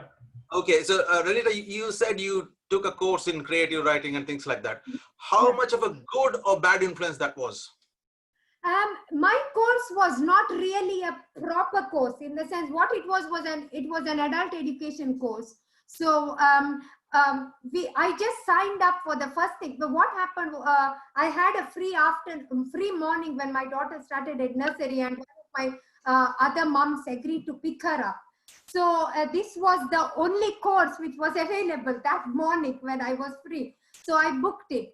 And I didn't even know what I was booking for. It was an adult education course. And actually, it was the best thing, because you know what I did for all the children at the beginning with the things. That's what she used to do. The first lesson, she gave us that. That was the first thing she did. She just gave us these 5 things and she asked us to go and write a story. And that was the first proper story I wrote. Till then, I had sort of, dabbled, but that was the first proper story I wrote, because she gave us. So it wasn't a course in the sense she didn't teach us anything. What we used to do was every week we used to write a 2,000 word, maximum 1,000 word story, and she would then we would then come back to class every Friday, and she would just exchange it. We had to not put our name. She would just pass it around, and people would read it out, and the others would comment on it, give feedback. So it actually helped me, because it gave me the confidence, because afterwards we would all go for a coffee, and then everyone would say, oh, who wrote that story? And then they said, we were waiting, we liked that story. And then they all used to wait for my story. So it gave me the confidence. I think the good thing about that was it gave me the confidence. Then we all of us submitted to these short story competitions, and I won. I won the short story competition. Then that gave me more of a confidence. And then I submitted to other online magazines and online competitions, and again I won. So when the short stories got published, then I thought, oh, let me write a novel. Then I Googled, and then I just started to write. They said, write about what you know. So I started to, so I wrote about this, it was supposed to be a story of 2 sisters in India, and then it became my first book. So, but your question was very good, because there have been there have been people who have been some established writers who have been very scathing about these creative writing courses, because they said, for writing, you just have to read and then write. So so that people are making money from this, the creative writing courses, and that once you do a creative writing course, you come out of it writing in a certain way, almost, you lose your style. And then also people say, when publishers say that they can immediately, when they read submissions, they can tell the submissions which have come from a creative writing course, a person who has done a creative writing course, and one who has not. So I don't know, there are fors, and some people who have got published after a creative writing course have will swear by it. So so up to you whether you want to. So this one, my adult education course was £100 for 1 term. So which was, again, I felt very guilty, because that time, we were sort of saving and everything. But once I got published, I sort of took it out. So it was okay. But these actual creative writing courses are 2,400, 2,500 pounds a term, etc. So that you have to think whether it's worth it, and whether you know. So I don't know. No, thank you. That's great. Yeah. Any other questions? So.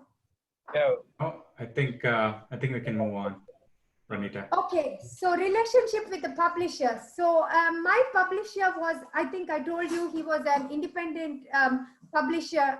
I was the 3rd author to be signed. So he was a new publisher who was starting out. But then he did so well that he got bought by Hachette. So when I first signed, so for me, I signed with Booker Joe before I was sending to agents, and I was sending to publishers, and a publisher accepted me before the agent.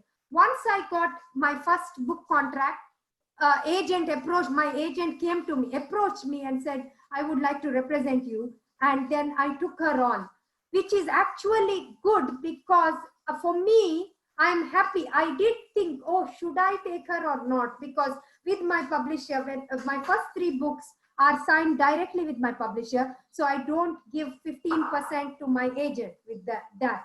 Whereas with all the other books, I give 15% to my agent because I signed with my, but it was a good thing that for me, that I signed her because once my publisher went with Hachette, they became very strict. Their contract became very strict, and I am not I don't read. I just signed away all my rights to my publisher. When I signed the first 3 book contract, I signed all my rights. So I signed international rights, I signed the foreign language rights, I signed book rights, I mean TV and audio and movie rights, everything. Afterwards, the subsequent contracts, my agent has negotiated separate contracts with other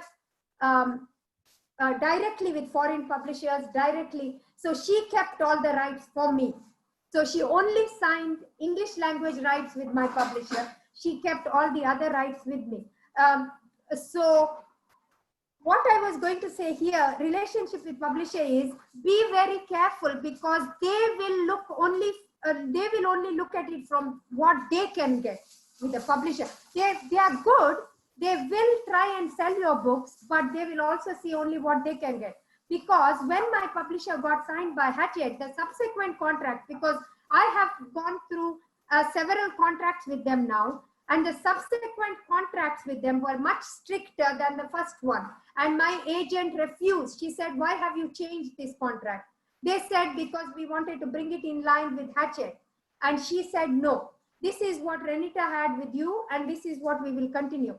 So, which is a good thing because their recent contract, what they wanted was, they wanted me to only write for them.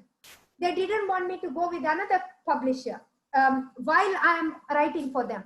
But she refused because I have another book now, which I have written separately, which she is going to send out to other publishers as well as Bookachoo, but she's going to also send out to, because I'm happy with Bookachoo, but she's also going to send out to other publishers.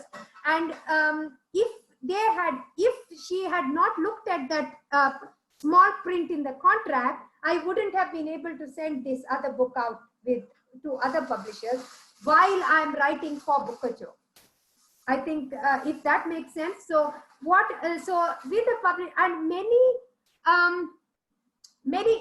I know authors who have been with one of the other Sharon Maas, who also writes historical fiction. She was with HarperCollins.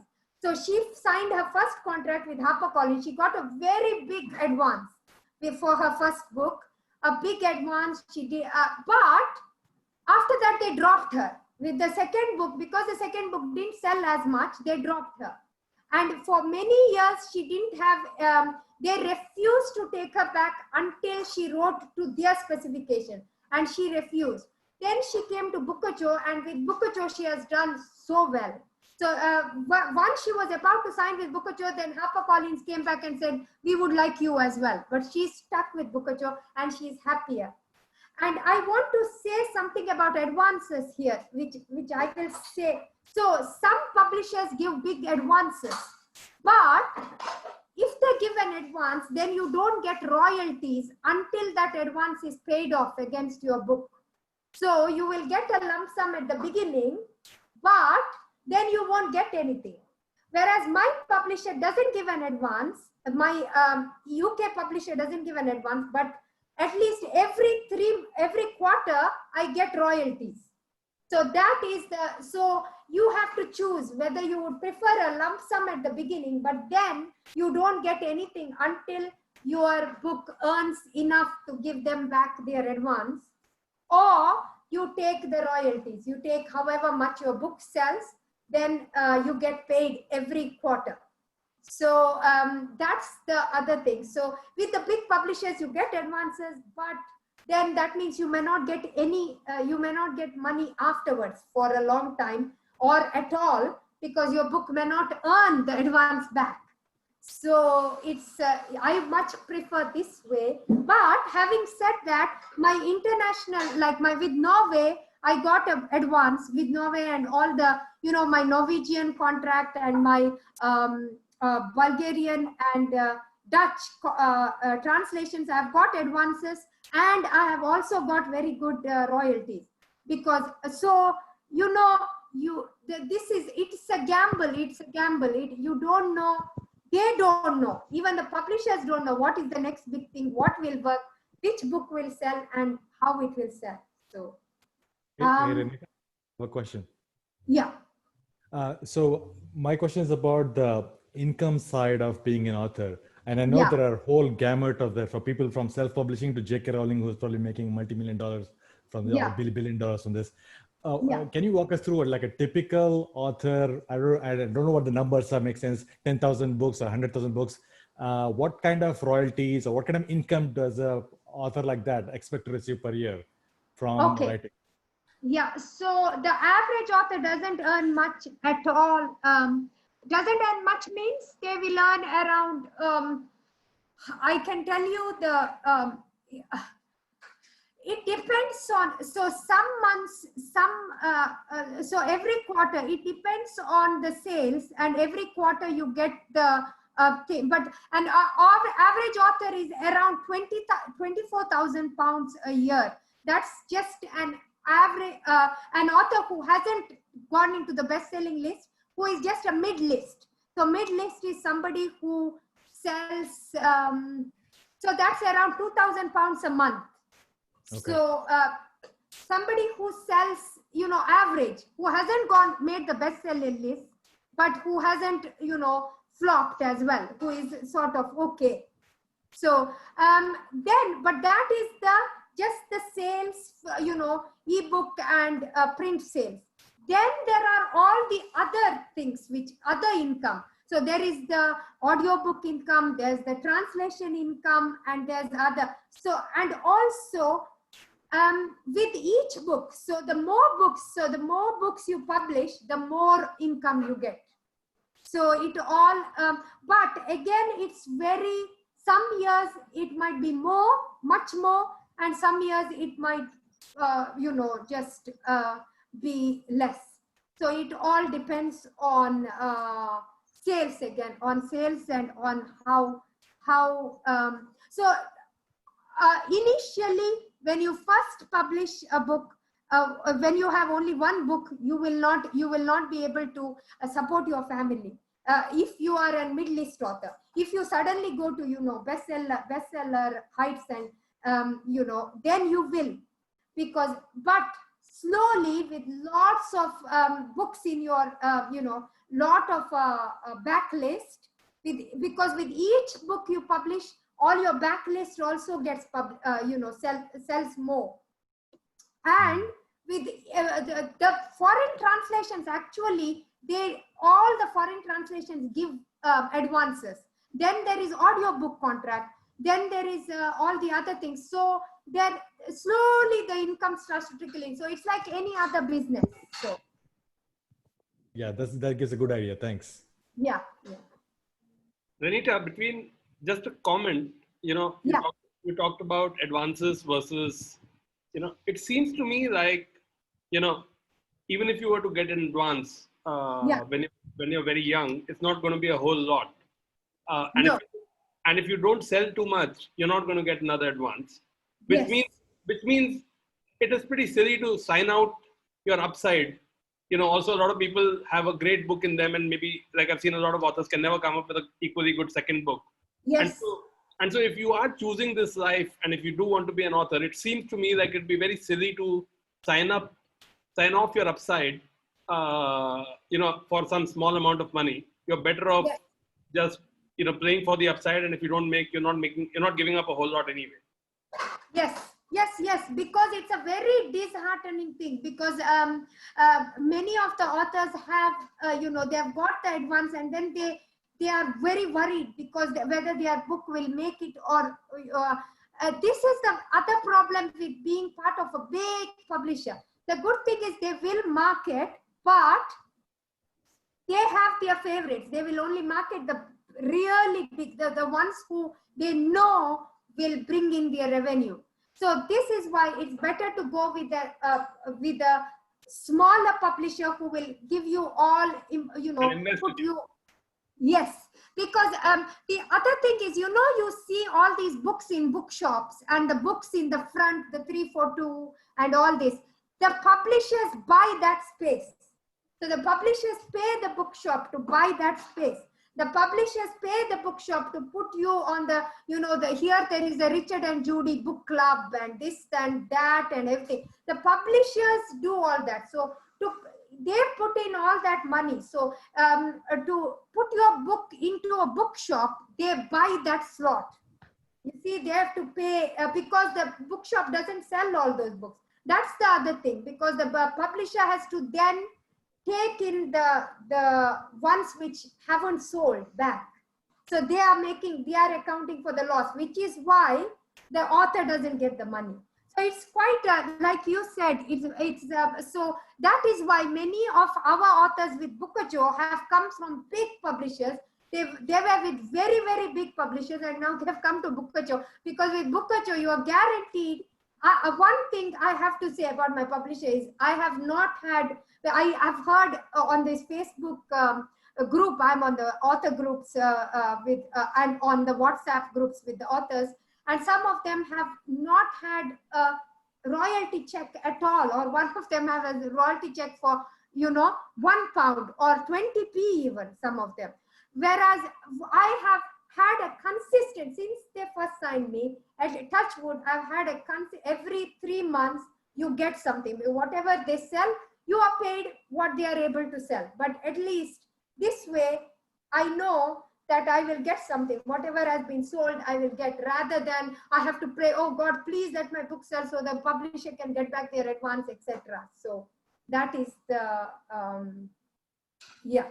It's a quite, you have to have a thick skin, and you have to constantly live with, this a bit of uncertainty. But if you love it, I think, yeah, it's okay, I think. Yeah. So, Renita, typically what share of the sales comes to the author? Not much at all. With print books, it's 7%. Can you believe it? 7.5%. For each book sold, you get 7.5%.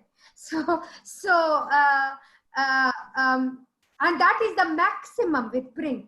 With ebooks, my publisher is one of the most generous. They give 45%. So, but then they have all these 99p book sales and all. So it's hardly anything, if you look at it, it's 40p for a book, 40 pence. Sorry, I'm all saying it through the UK.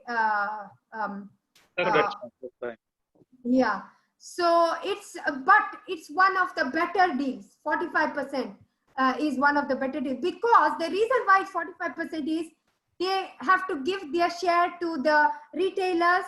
They have to give the share to all the people they employ, the editors, the cover designers, etc., proofreaders, etc., and everything. So finally, when it comes to the author, it's not much. So typically, you sign only like you can have a contract for one book, or minimum 5 books or 10 books. How does it work? Not 10 books. They will not. They will never sign you for. I don't think, unless you are, like J.K. Rowling. If you can give them a proposal for 7 books, then they will sign you for 7 books. But usually it's 2 book deal or 3 book deal, or sometimes only 1 book. If they will see how I know so many of authors with my publisher who have been dropped, and they were very upset because they didn't know, because they have to start again. They have to start submitting again to other publishers. Hopefully, many of them have gone on to publish with other. They have gone on and signed contracts with other publishers. But it's normally 3 book deal or 2 book deal.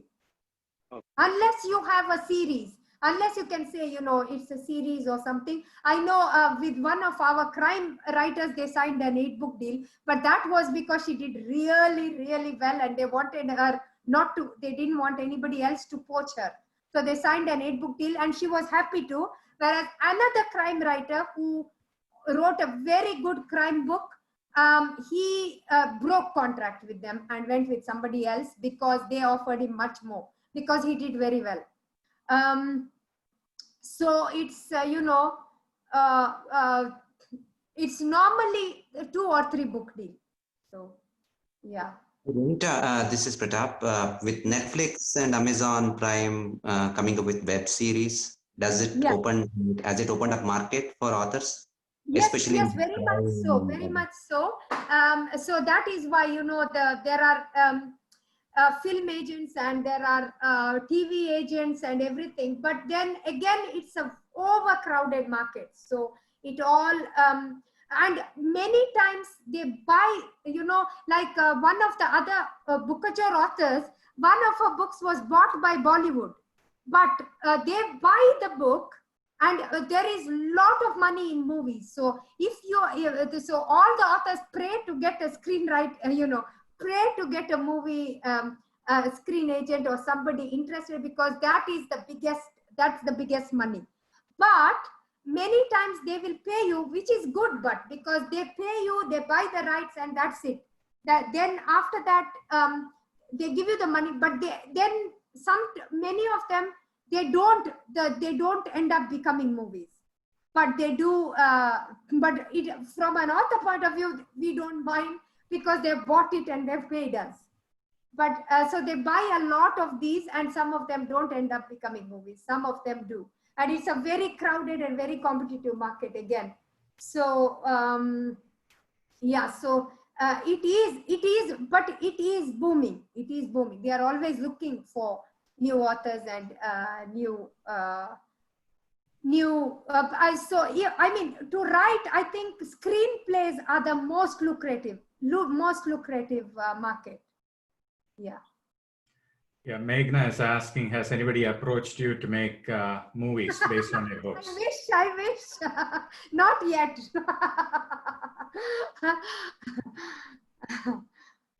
And but how easy is it to get from like a writer to a script writer?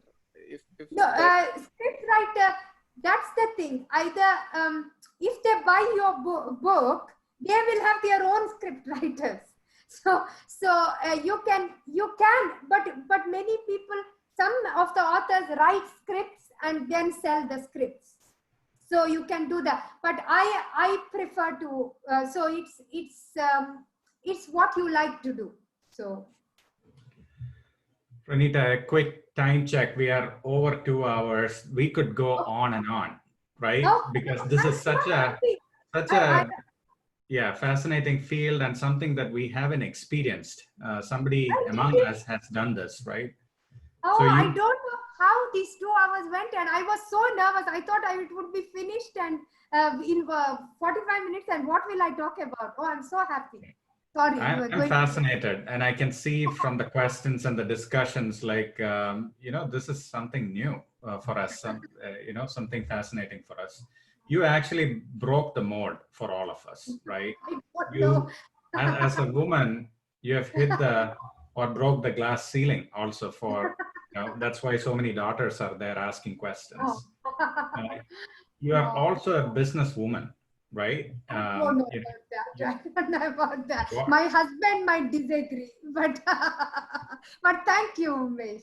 Yeah. And also, you have to do so much market based on the discussion, right? You have to do so much market research, segmentation, do a little bit of marketing also to get to the right people and grow your sales also. So there are so many different angles through which you have, summarized the journey for us. It was fantastic. What else do you want to cover, Renita? I'll quickly go. I think I've talked about these royalties, advances, rights. I've said, yeah. So this is one thing I wanted to tell the children. Sorry, these are the misconceptions of writing, that you need to be skilled at English, you need to know your grammar, your manuscript needs to be technical, perfect. No, I know of writers who are dyslexics, who are two of the writers who are published by my publisher are dyslexic, so they cannot spell. They cannot spell. So you don't need to be perfect at English to be a good writer. All you need is to have a story. A story is an imagination. As long as you write a story which readers want to read, the editors will correct all your mistakes. Don't worry. All you need to do is write. Okay. So there are dyslexics among my writer friends. There are people who cannot, all you need is a story. That's what I wanted to tell the children. If you look at my WhatsApp messages, you will see I am horrible. I think that's the bad thing about being a writer, is you become lazy because somebody else checks. So I make more mistakes in my messages than anybody. But all you need is to have a good story. So don't worry. Of course, you need to, don't give up on your grammar, kids. Grammar is important, but you don't need, it's not the most important thing. That's what I wanted to say. Okay. Okay, so this is all just, the pros of being a writer. What are the good things of being a writer is it allows you to play God. If you don't like somebody, just put him in your story. Okay. And then make him a villain. And that way you get your revenge. Okay. So that's Has Nagesh figured? Sorry? Which story did Nagesh figure in? Oh, that is up to you to figure out. Excuse me? Sorry? I was wondering if this can be used only for novels or for comic books and manga series too. Comic books and manga series as well. As long as you have a good kid, that's fine. That's absolutely. Only if you're writing non-fiction, that is different. So with non-fiction, you have to give a proposal to your so if you are writing a non-fiction book, you only have to have a proposal. The proposal needs to be accepted. But with fiction and with comics, you can. What was it you wanted? You were asking everything I've talked about, is it? What was that your question? No, like if the points that you are given right now, that can be used for comic books because they have a visual representation also, right? Yes. So I was going to ask if these points can be used for comic books and stuff like that also. Which points, like the submission guidelines, etc. Yes. Yeah. Of course. Yeah. And also the grammatical and grammatical, but I think you will have to it depends on the character's voice, isn't it? So how they are speaking, etc. So in the sense that if you are writing a comic series or a manga series, then it depends on the slang. So you can use the slang there, etc. Yes, it applies to all that, but you need to have you need to give examples of your illustration as well when you are sending it out. That's all. So, or you need an illustrator or something. Yeah. Thank you. Yeah. Yeah, and then so the other wonderful thing about writing is everything is research. Everything is research in writing. You can, everything that happens to you is research. Okay, so cons of being a writer, for me there are no. Okay, then this is just a joke I have done. How many authors does it take to change a light bulb? None, because you'll have to do it yourself because they'll be busy jotting down the idea that the faulty light bulb. So this shows you all the how authors get ideas. Somebody asked me, how do they get ideas? You can get ideas from anything and everything. Okay, so even from You just look at something and it sparks an idea. So that's the point I was trying to make. Okay. So then what is the for a writer, there's inspiration everywhere. Where the ideas come from, the answer is life. So everything is research. You know, so you can just go. I know my friends who have used this, where they have just been lying there and their spouses have been annoyed, and they said, there's no need to be annoyed, I'm doing research. So, so you can use it as an excuse and say you're doing research. Okay, so this was a survey you did.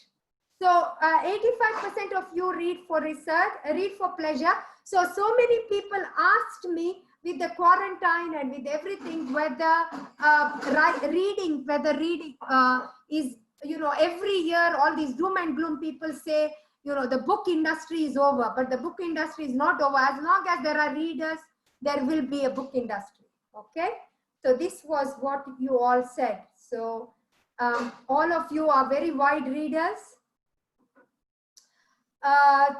And you all read widely and variedly, which is wonderful. Okay, so,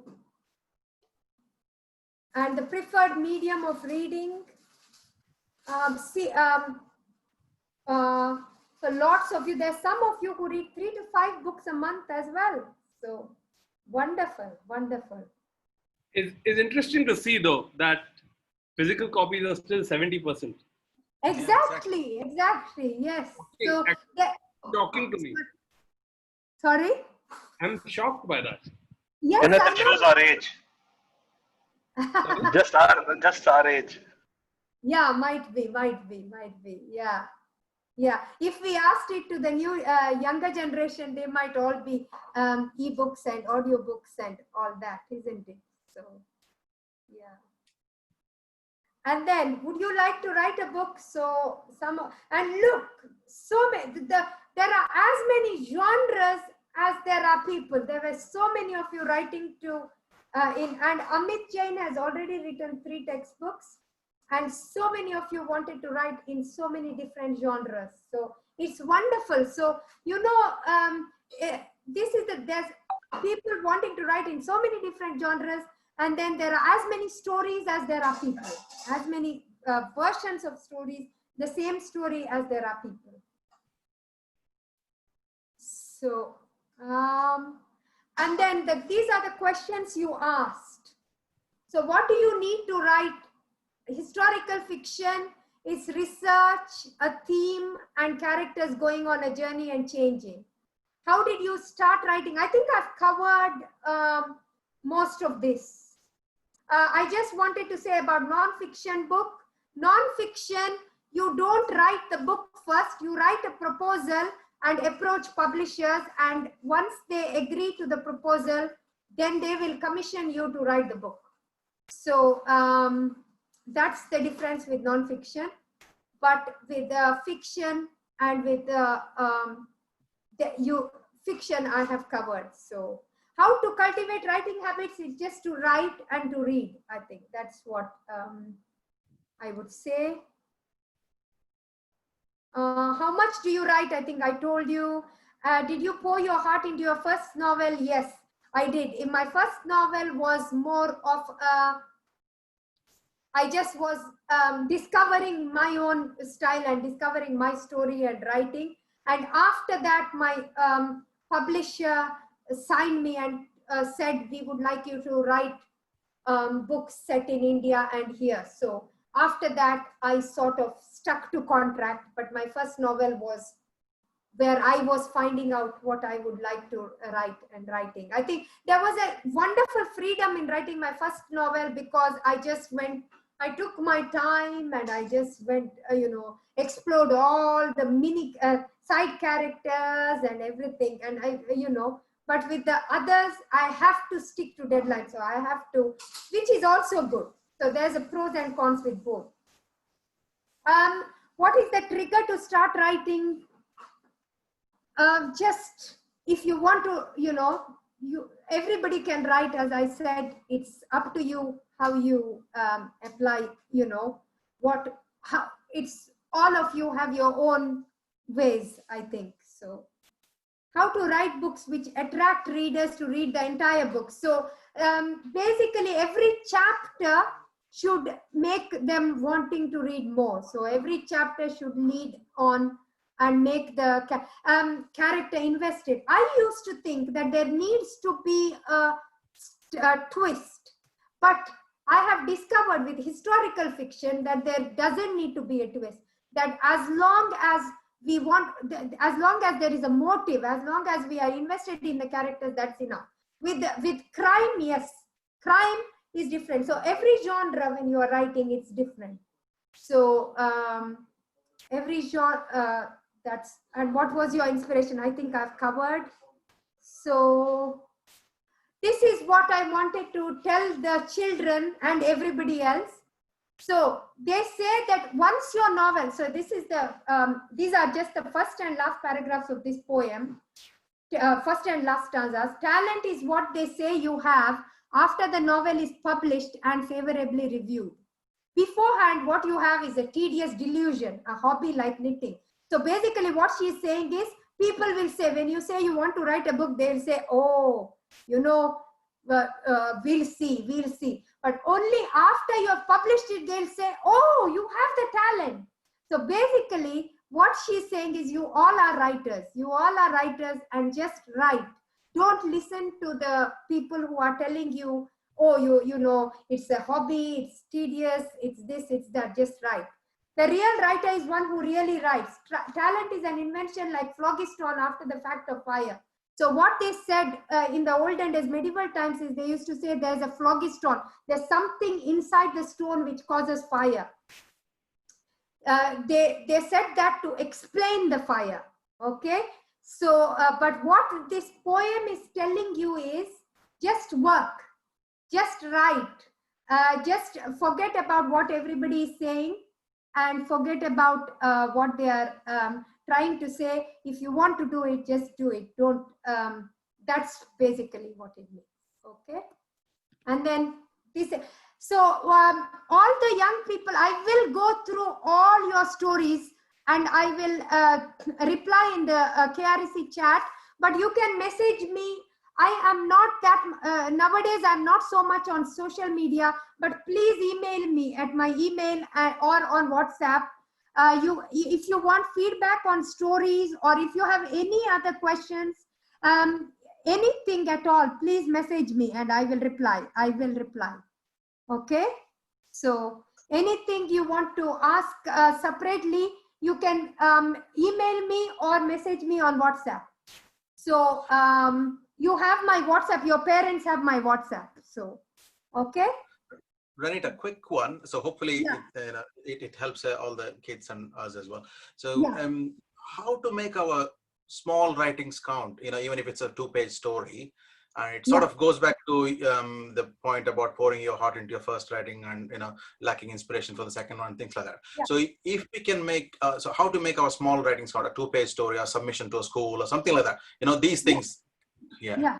You can have a blog. You can make your own blog, open up a website, create your own website and put it on the blog. And then, you know, open up, maybe not the children Instagram, but you can put it on Instagram or WhatsApp or share it with just the family and everything. Was that your question? Well, so that. Sort of, yes. I mean, the thing is, see, after the first writing, so until your first writing, you have a huge story and your whole entire life behind you to write things about, and you lose. So to sort of go past that, can we write small stories to start with, a couple of pages here, a couple of pages there, but different ideas, different, you know, that kind of thing.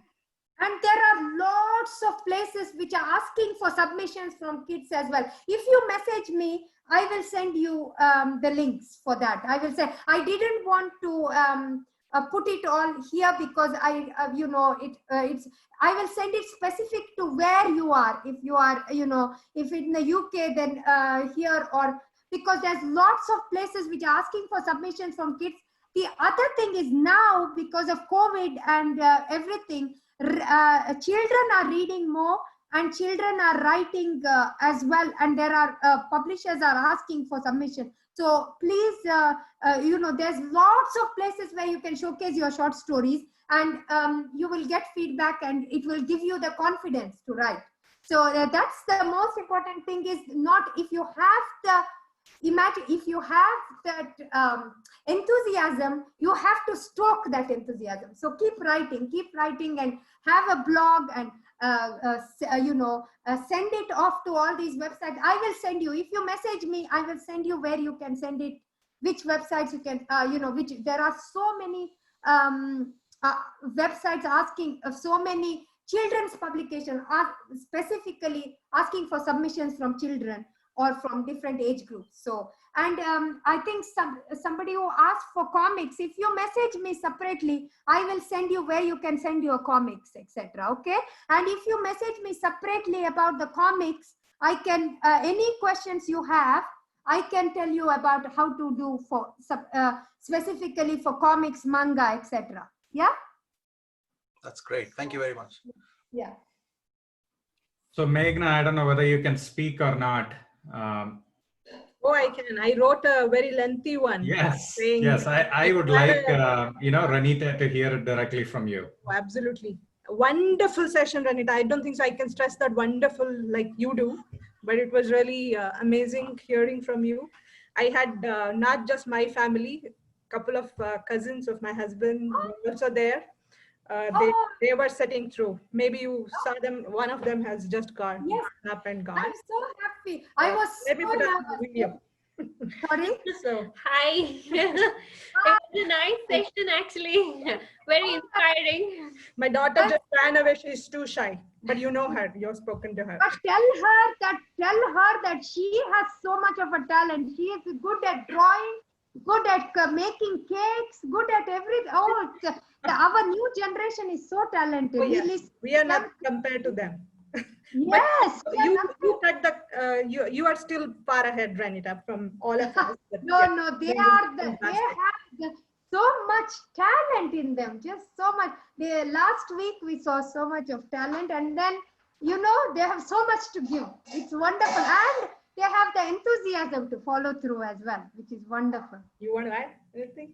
No. She's Neha. Hi. Yeah, we actually sat through the whole session. It was actually very inspiring. I cannot speak a lot, or I cannot write down a lot. So I'm very, I cannot express much with words. So probably I should try down writing with all these tips. Oh, I am the same. I am not good at talking. I just, which is funny actually, but I'm not at all good at, I can write, but when speaking or on the phone, I get tongue-tied and I stutter and everything. So I was so nervous. So I'm so happy. I didn't realize it went on for long. I'm so happy. Thank you for your feedback. And none of us felt the time. Only when we are seeing it, we are realizing. Thank you. I was so nervous. I called my mom and she gave me tips. She said, don't speak too quickly. Don't do this. So I'm so happy. Thank you. I'm so glad it's been of help. I hope I have not put any of you off, and I hope I will be very, very, very happy to read anything you will send me. So if you all want to share anything, I'm more than happy. I love stories. So I'm more than happy to read if you want me to look at any of your writing. So Renita, very well done, and you're going to have 200 sellers of our group now for all of your books. So we've got 200 people today. Renita, Swati wanted to tell something. Yeah. Thank you, madam. I learned a lot. Like a lot. Yeah. Wonderful. And I'm so happy you have already written a book. I just can't wait. I hope I get to see it. Yeah, and I'll send some of my older stuff too. But I will wait and I will buy it. So I will be telling everybody about you one day. So all of you, all the children. So so wonderful.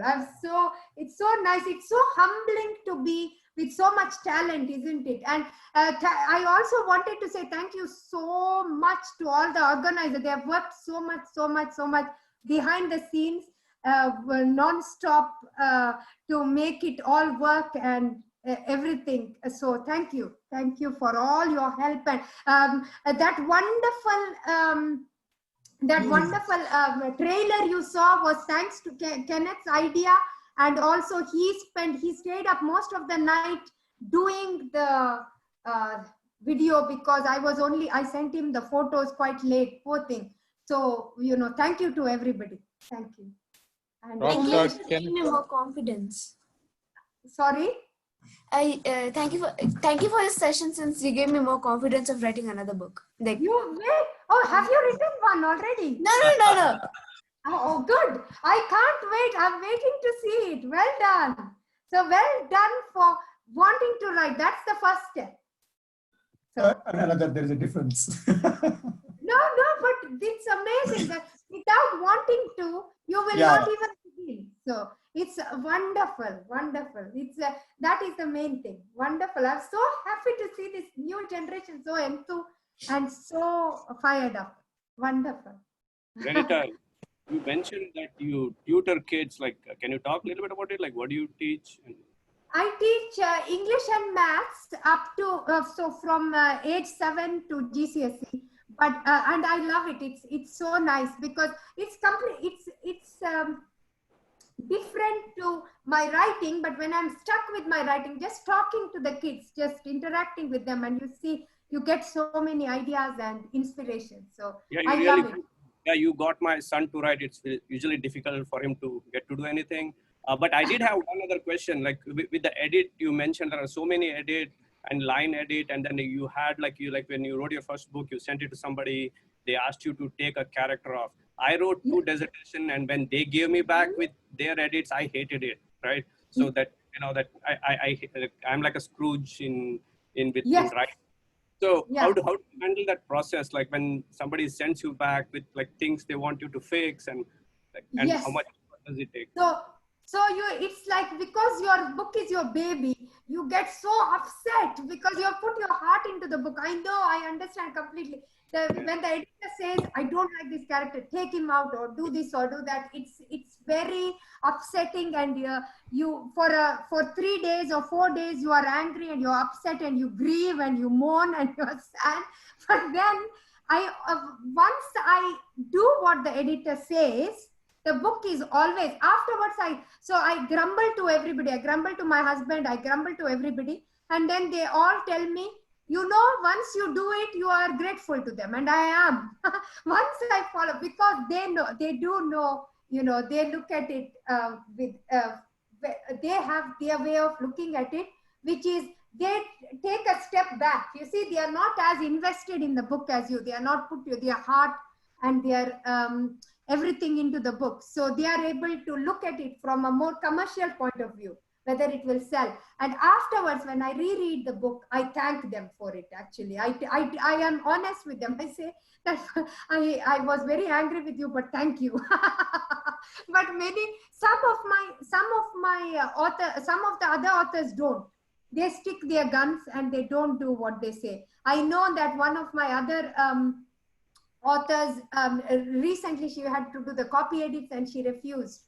So, but then then you feel upset, because when the reviews come and the reader says the same thing that your editor said, you would rather your editor says it before it goes out to a reader. So it's up to you.